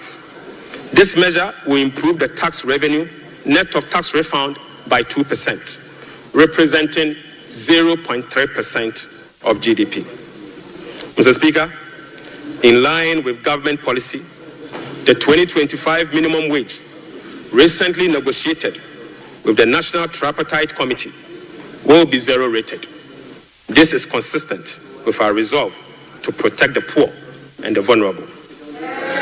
Mr. Speaker, again, without increasing the levy, we will also review the Energy Sector Levies Act to consolidate the energy debt recovery, the Energy Sector Recovery Levy, and the Sanitation and Pollution Levy into one levy and use the proceeds to cater for energy sector shortfalls and service the inherited debt service obligation. Mr. Speaker, the reset has just begun. Right, Honorable Speaker, the rest of the energy sector levies, including the Road Fund Levy, Energy Fund Levy, Price Stabilization and Recovery Levy, Public Lighting Levy, and National Electrification Levy, will remain to support the achievement of their intended objectives. Right, Honorable Speaker, Ghana has not sufficiently capitalized on the benefits of its extractive sector to generate revenue to support development and diversification. We have failed to leverage our natural wealth by capturing its rent and channeling it towards productive infrastructure and human capital. Natural resource rent, which is the difference between the revenue of a commodity and the average cost of producing that commodity, is about 14% of GDP in the case of Ghana. However, Mr. Speaker, revenue from extractive industry is around 1.5% of GDP only. This is because, as a country, we have failed to fully capture the economic rent of our natural resources. Mr. Speaker, whereas global gold prices have seen some significant increase in recent times, Ghana has not been able to take full advantage of the development. Subsequently, Mr. Speaker, we are proposing to increase the growth and sustainability levy from 1% on gross production of mining companies to 3% to enable the nation to have its fair share of the windfall. Mr. Speaker, we also propose to extend the sunset clause to 2028. Mr. Speaker, we also propose to extend the sunset clause of the special import levy to 2028. Mr. Speaker, Ghanaians and this Honorable House will recall that road tolls on public roads were zero rated in the year 2022. Demand for construction and improvement of road infrastructure continues to increase, even as substantial arrests and claims in the road sector remains. Right, Honorable Speaker, while the annual average collection from road tolls have not been significant compared to its potential, the existing zero-rated policy for road tolls has increased the situation and dimmed the prospect of raising enough revenue from tolls to road construction and maintenance. Accordingly, government will work with the stakeholders, including the private sector, to roll out a technology-driven solution to reintroduce road tolls this year as part of the big push. Right, Honorable Speaker, we will also strengthen the legal and regulatory regime for non-tax revenue and enforce the framework to improve service delivery. This will be achieved through the introduction of an overarching non-tax revenue legislation, amendment of existing relevant laws, and the development of a national non-tax revenue strategy and policy. The Speaker, as part of the reforms to improve other non-tax revenue streams, government will explore the operationalization of a regulatory framework for collection, management, and reporting of property rates consistent with our medium-term revenue strategy 2024 to 2027 and the Local Government Act. So, Speaker, we believe that the local authorities must be given the opportunity to collect their own property rates. Mr. Speaker, the current compliance rate for SMEs and personal income tax is below 30%, which is extremely low. Government will embark on an aggressive and sustained tax education campaign in the next 2 to 3 years to ensure improved compliance and tax revenue mobilization. We will also institute a quarterly dialogue on tax issues among the Ghana Revenue Authority, Ministry of Finance, and the business community to ensure that issues affecting businesses are addressed promptly. Mr. Speaker, I now take you to VAT reforms. Right, Honorable Speaker, we commit to the people of Ghana and this House, the business community, that we will undertake a comprehensive value-added tax reform this year. So, Speaker, with the aim to review the current distortions and cascading structure of the value-added tax regime. Ghana's effective rate, VAT rate is about 22%. This is obviously because the 2.5% Get Fund levy, the National Health Insurance levy of 2.5%, and the COVID levy are well added to the base for a final determination of what is due for VAT purposes. So, Speaker, aside the high VAT rate, businesses are not permitted by law to claim their input VAT for NHIL, Get Fund, and COVID levy, compounding the burden on households. Right, Honorable Speaker, our VAT regime has been distorted and rendered inefficient. It combines both VAT and sales tax principles with a flat rate, standard rate, and levies. We have requested for technical assistance from the Fiscal Affairs Department of the IMF on VAT reforms. It is expected that the IMF mission will commence in April 2025. The recommendations from the Technical Assistance Mission are expected to inform our reform. So, Speaker, ahead of the IMF Technical Assistance Mission, I will inaugurate a VAT reform task force to hold broad consultation with key stakeholders for their input. So, Speaker, the parameters for VAT reform will be for them to complete this year. The Speaker, the parameters will include the following. 1, abolish levy. So, Speaker, reversing the decoupling of Get Fund and NHIL VAT from VAT. So, Speaker, reducing the effective VAT rate for households and businesses. Reversing the VAT flat rate regime and upwardly adjusting the VAT registration threshold to exempt micro and small businesses from the collection of VAT. The Speaker will also improve compliance through public education and awareness. Mr. Speaker, I now take you to revenue mobilization and resource allocation. Mr. Speaker, total revenue and grant for 2025 is projected at 223.8 billion Ghana cedis, or 17.2% of GDP, up from 186.5 billion, or 17.4% of GDP. The projection is underpinned by non-oil revenue measures, which are expected to yield at least 0.6% of GDP.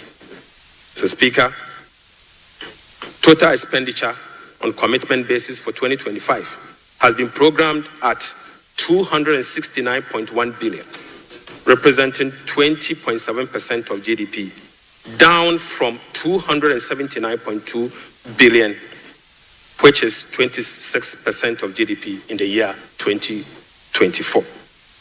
Primary expenditure on commitment basis is projected at 204.7 billion Ghana cedis, representing 15.8% of GDP, which is a significant decline from 232.4 billion, representing 21.7% of GDP in the year 2024. Mr. Speaker, based on the resource allocation from 2025 fiscal year, the total appropriations for the year ending 31st December 2025 is 290,971,212,435 billion Ghana cedis. Mr. Speaker, budget financing. Right Honorable Speaker, based on the estimate for total revenue and grant and total expenditure, the projected overall balance on commitment basis is a deficit of 43.8 billion Ghana cedis, equivalent to 3.1% of GDP. The corresponding primary balance on commitment basis is a surplus of 20.3 billion Ghana cedis, equivalent to 1.5% of GDP. On cash basis, Mr. Speaker, overall balance is a deficit of 56.9 billion Ghana cedis, equivalent to 4.1% of GDP. The corresponding primary balance on cash basis is again a surplus of 7.3 billion, equivalent to 0.5% of GDP. Right Honorable Speaker, the cash deficit of 56.9 billion is expected to be financed from both foreign and domestic sources. The total foreign net financing will amount to 21.4 billion Ghana cedis. Foreign financing will include a provision for financing from IMF ECF program disbursed of 720 billion Ghana cedis and the World Bank Development Policy operations of 600 million Ghana cedis. The residual net domestic financing will amount to 36.9 billion, representing 65% of total financing for 2025. This is expected to be sourced from the issuance of debt at the short end of the domestic market and opening of the domestic market. Mr. Speaker, the government will take steps to reopen the domestic bond market to extend the maturity profile.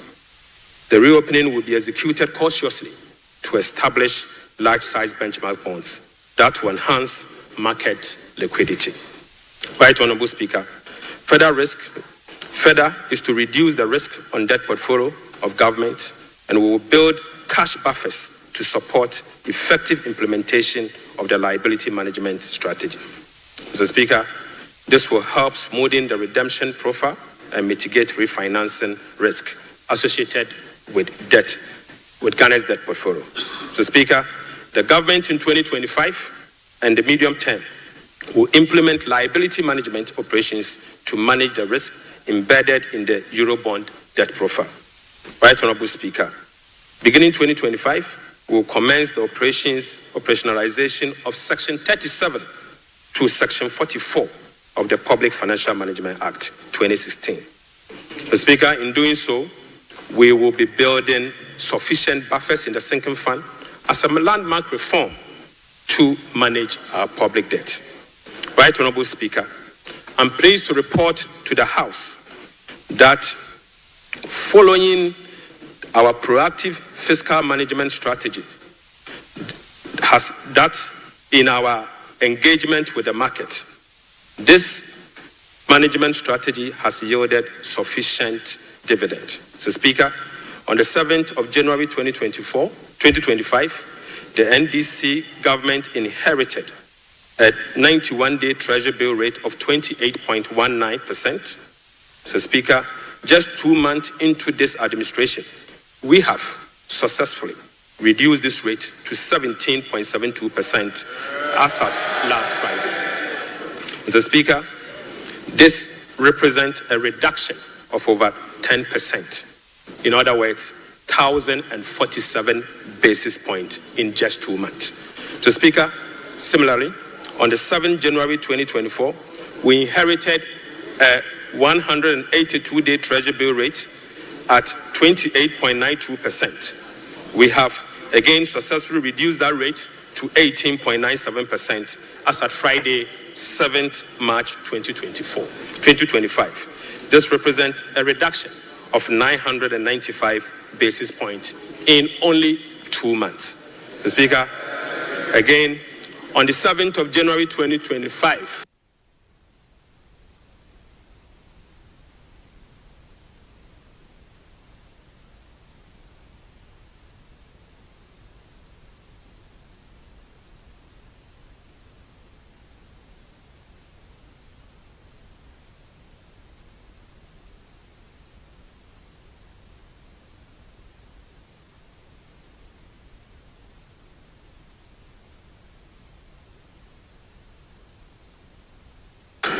we inherited private sector, reducing the cost of doing business and overall acceptance of economic policies of President John Dramani Mahama, ultimately laying the groundwork for sustained macroeconomic stability. It has been done already. So, Mr. Speaker, Right Honorable Speaker, the key policy intervention to support economic transformation and job creation agenda include the following. So, Speaker, the 24-hour economy aimed at stimulating economic growth by creating an enabling environment for businesses and institutions to operate 24/7 in 3 shifts of 8 hours each to boost production, promote productivity, and generate well-paying jobs. We will be presenting the policy to Parliament in due course for consideration. Accordingly, Mr. Speaker, the Labour Act, the GIPC Act, and other enabling legislations will be reviewed to support the 24-hour economy policy. Right Honorable Speaker, we'll roll out the implementation of the $10 billion Big Push policy for strategic infrastructure development to open up the country and drive sustainable economic growth. Right Honorable Speaker, the Ghana Gold Board will be established in the course of the year and as soon as possible. So, Speaker, we will stabilize the Ghana cedi and provide stability to the macroeconomy. We will implement an economic transformational agenda underpinned by structural reforms anchored on promoting modernized agriculture, agribusiness, and value addition for import substitution, export, and job creation. Mr. Speaker, we will complement monetary policy with fiscal and real sector policies to reduce inflation. Food inflation will be reduced through the implementation of the Agriculture for Economic Transformation agenda anchored on our 24-hour economy. Right Honorable Speaker, we will undertake key structural reforms to support inclusive economic growth, fiscal and debt sustainability, sound public financial management, efficient public service delivery, and good governance. The Speaker will restructure the Bank of Ghana to strengthen its independence and operationalize its efficiency mandate. So, Speaker, we will ensure that social protection is adequately catered for in the course of the year. We will use government procurement to drive Made in Ghana agenda to promote production and consumption of Made in Ghana goods. Right Honorable Speaker, to demonstrate this agenda, as I said, I came to this House with a presentation of a bag proudly made in Ghana by Horseman. Mr. Speaker, this should be encouraged. Right Honorable Speaker, beginning this year, we will formalize the export of Ghanaian labor to other countries. We will ensure a structured and beneficial system for Ghanaian workers seeking employment abroad and create safer legal pathway for them to work in foreign countries whilst protecting their rights and welfare. Mr. Speaker, this will also reduce illegal migration, prevent worker exploitation, and maximize the economic benefits of remittance and boost foreign exchange earnings. Mr. Speaker, I now take you to how these resources will be allocated in the year 2025. Mr. Speaker, we will provide a cedi equivalent of $279 million as a revolving fund for the Ghana Gold Board to be able to purchase and export at least 3 tons of gold per week from small-scale miners. Mr. Speaker, we have allocated 13.85 billion Ghana cedis for big push projects. Mr. Speaker, we have allocated 13.85 billion Ghana cedis for the big push program. Mr. Speaker, an amount of 499.8 million Ghana cedis has been allocated for the non-academic fee policy for all first-year students in public tertiary institutions under the no fee stress initiatives. Mr. Speaker, we have allocated an amount of 292.4 million Ghana cedis to commence the distribution of free sanitary pads to female students in primary and secondary schools. Mr. Speaker, we have allocated again an amount of 242.5 million Ghana cedis to support the victim of Akosombo Dam spillage.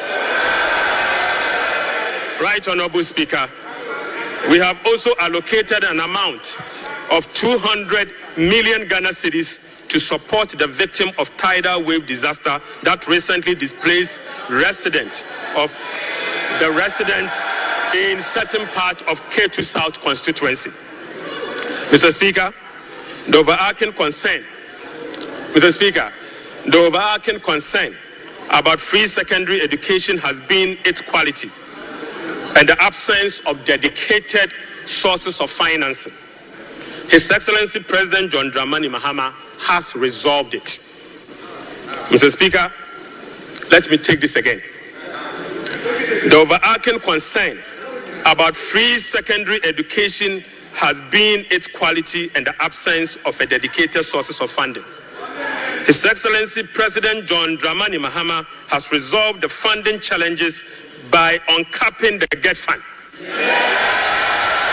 Mr. Speaker, this makes available dedicated funding for full financing of free senior secondary school education and free tertiary education for persons with disability. Mr. Speaker, therefore, Capping and Realignment Act will be amended to uncap the Ghana Education Trust Fund. Mr. Speaker,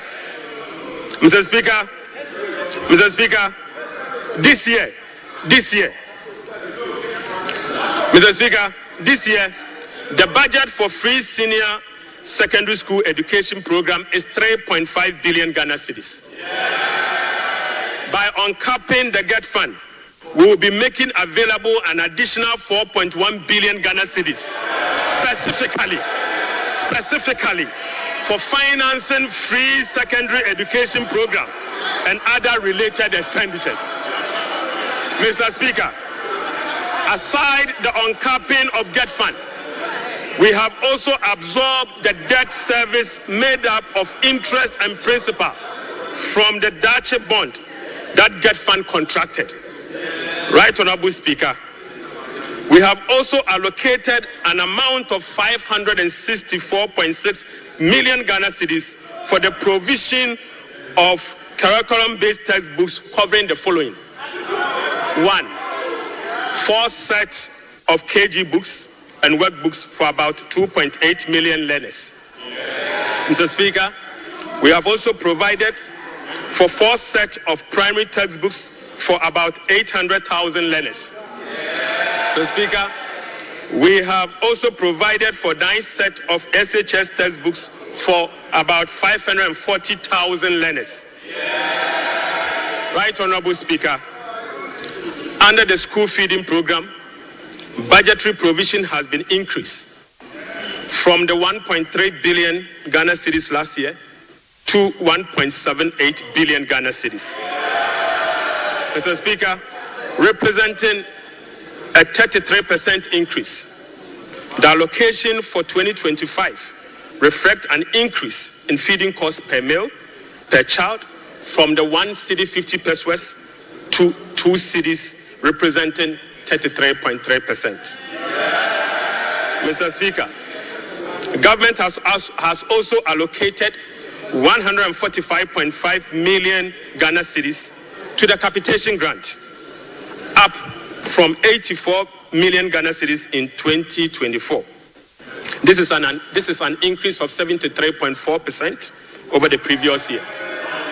Mr. Speaker, we have also allocated 203 million Ghana cedis for the payment of teacher training allowances and another 480 million Ghana cedis to nursing training allowances. Mr. Speaker,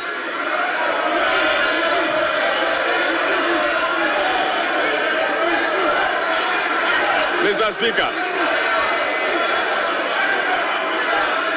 Speaker, we have uncapped the National Health Insurance Levy. Mr. Speaker,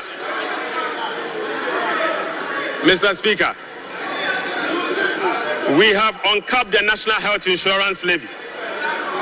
An amount of about 10 billion Ghana cedis has been programmed for the National Health Insurance Scheme.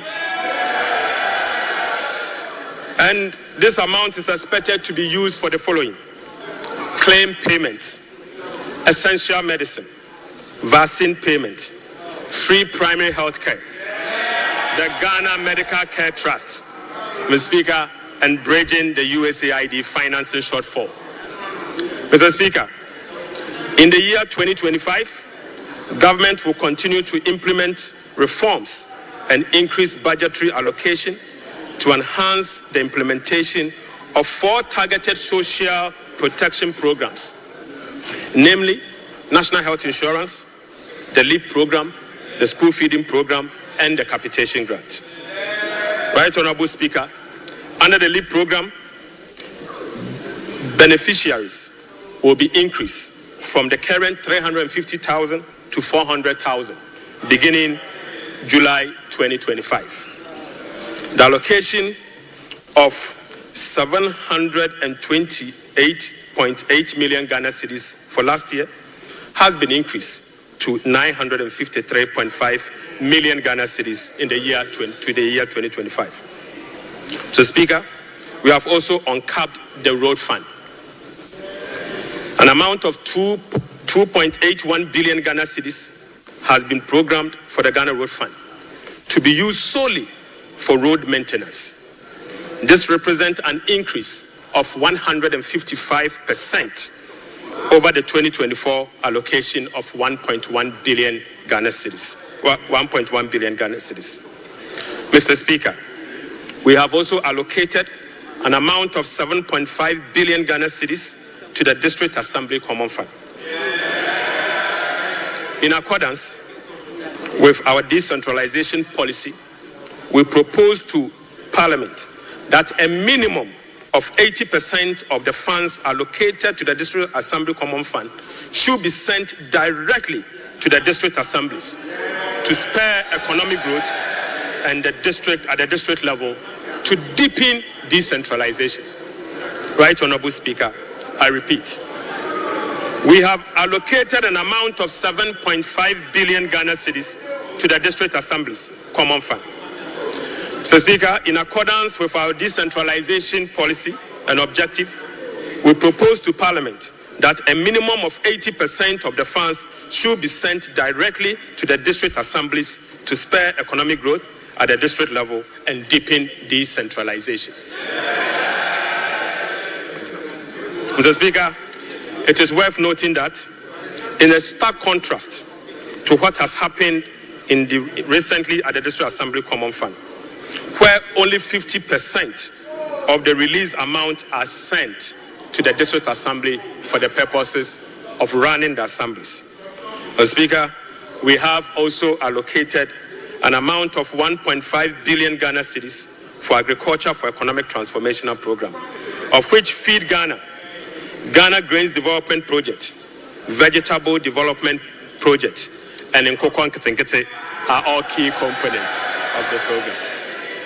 Right, Honorable Speaker, we have also allocated 51.3 million Ghana cedis as seed fund for the establishment of the Women's Development Bank.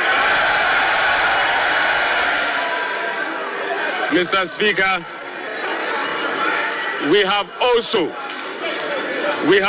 allocated 300 million Ghana cedis to the National Apprenticeship Program. Mr. Speaker, I repeat, we have also allocated an amount of 300 million Ghana cedis to the National Apprenticeship Program. Right, Honorable Speaker, we have also allocated an amount of 100 million Ghana cedis to the Edumewura Program. Mr. Speaker, an amount of 100 million Ghana cedis has been allocated to the National Codes Program. Mr. Speaker, another amount of 100 million Ghana cedis has been allocated for the payment of monthly allowance to all assembly members.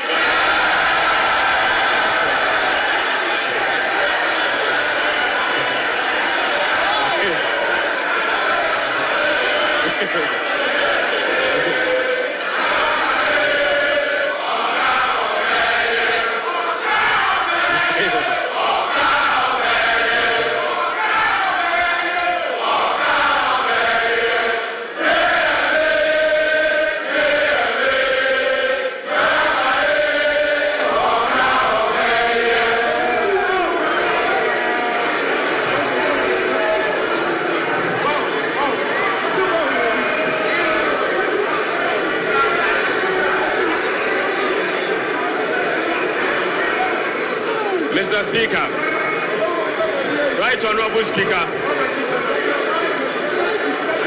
Right Honorable Speaker, sector ministers will be presenting to this House a detailed sectorial performance and outlook, as well as, Mr. Speaker, sector ministers will be presenting to this House a detailed sectorial performance and outlook, as well as sector-specific policy interventions to deal with the challenges of various MDAs. So, Speaker, I want to repeat this. So, Speaker, sector ministers will be presenting to this House a detailed sectorial performance and outlook, as well as specific sector interventions to deal with the challenges of various MDAs. This is indeed a departure from the norm, where ministers of finance present detailed sectorial performance as part of their budget speech. So, Speaker, I believe sector ministers must be made to do so. Right Honorable Speaker, in conclusion. So, Speaker, in conclusion. Mr. Speaker, the state of the economy, as I have presented, does not reflect an economy that has turned the corner. It reflects an economy in severe distress, burdened with debt repayment harms, mismanagement, and lack of accountability. The budget sets Ghana on a path of fiscal responsibility, debt sustainability, macroeconomic stability, and job creation. It is about resetting the economy and restoring hope. Ghanaians reaffirmed their faith in a better future when they actively participated in the National Economic Dialogue on the 3rd and 4th of March 2025. A key outcome of the dialogue was the confirmation that the fundamental problem with our economy is fiscal indiscipline. The NPP administration awarded contracts outside the expenditure framework. They borrowed over and above Ghana's capacity to repay. Mr. Speaker, His Excellency President John Dramani Mahamad's administration will be fiscally disciplined and deliver improved public service to our people in a cost-effective manner. Mr. Speaker, we remain steadfast in meeting the IMF program target while restoring Ghana's creditworthiness. We have achieved a lot in a short time, but this is only the beginning. Our commitment to reform we will not waver on that. Mr. Speaker, we have achieved a lot in this short time, and our commitment to reform will not waver. Those who doubt our resolve should not underestimate the determination of the people of Ghana, who will no longer tolerate ineffective governance. Together, we will navigate these turbulent times and emerge stronger. Mr. Speaker, we are making serious progress. Right Honorable Speaker, we are making progress. We committed to running a lean, efficient government of 60 ministers. Mr. Speaker, we have delivered. Mr. Speaker, we committed to scrapping the e-levy. We have delivered. Mr. Speaker, we committed to scrapping the burden tax. We have delivered. Right Honorable Speaker, we committed to eliminate academic fee for first-year public tertiary students. We have delivered. Mr. Speaker, we committed to providing free tertiary education for all people with disability. We have delivered. Mr. Speaker, we committed to providing dedicated source of funding for free secondary education. We have delivered. Mr. Speaker, we committed to distributing sanitary pads to our schoolgirls. We have delivered. Mr. Speaker, we committed to uncap get fund. We have delivered. Mr. Speaker, we committed to uncap the national health insurance. We have delivered. Right Honorable Speaker, we committed to uncap the road fund to maintain our roads. We have delivered. Mr. Speaker, we committed to hold a national forum on education. We have delivered. Right Honorable Speaker, we committed to hold a national dialogue on the economy. We have delivered. Mr. Speaker, we committed to deliver free primary health care. We have delivered. Mr. Speaker, we committed to deliver Mahama Care Program to finance the treatment of non-communicable disease. Mr. Speaker, we have delivered. Mr. Speaker, we committed to deliver free textbooks to school children. We have delivered. Mr. Speaker, we committed to begin the implementation of $10 million Big Push program. Mr. Speaker, we have delivered. Mr. Speaker, we committed to constitute a review process for our Constitution. Mr. Speaker, we are delivering. Mr. Speaker, we committed to build the Ghana we want together. We are delivering. Right Honorable Speaker, we committed to recover all looted state funds under our Operation Recover All Loot program. We are delivering. Mr. Speaker, we committed to reset Ghana. We are delivering. Right Honorable Speaker, I call on Parliament, the business community, civil society, investors, and all citizens to support the bold reforms outlined in this budget. Together, Mr. Speaker, we have the power to build a resilient economy that will help us tackle the challenges we face as a country. This budget is a foundation upon which we will build a more resilient and equitable society. Mr. Speaker, this budget is not just about numbers. It is about a blueprint for growth, stability, and opportunity. With unity and determination, we can restore faith in our economy, foster innovation, and uplift every Ghanaian. Mr. Speaker, with unity and determination, I repeat, we can restore faith in our economy, foster innovation, and uplift every Ghanaian. Right Honorable Speaker, on behalf of His Excellency the President, I invite this House to join hands with us as we work to build the Ghana we want together. Mr. Speaker, I thank you so much. Idebi Keke.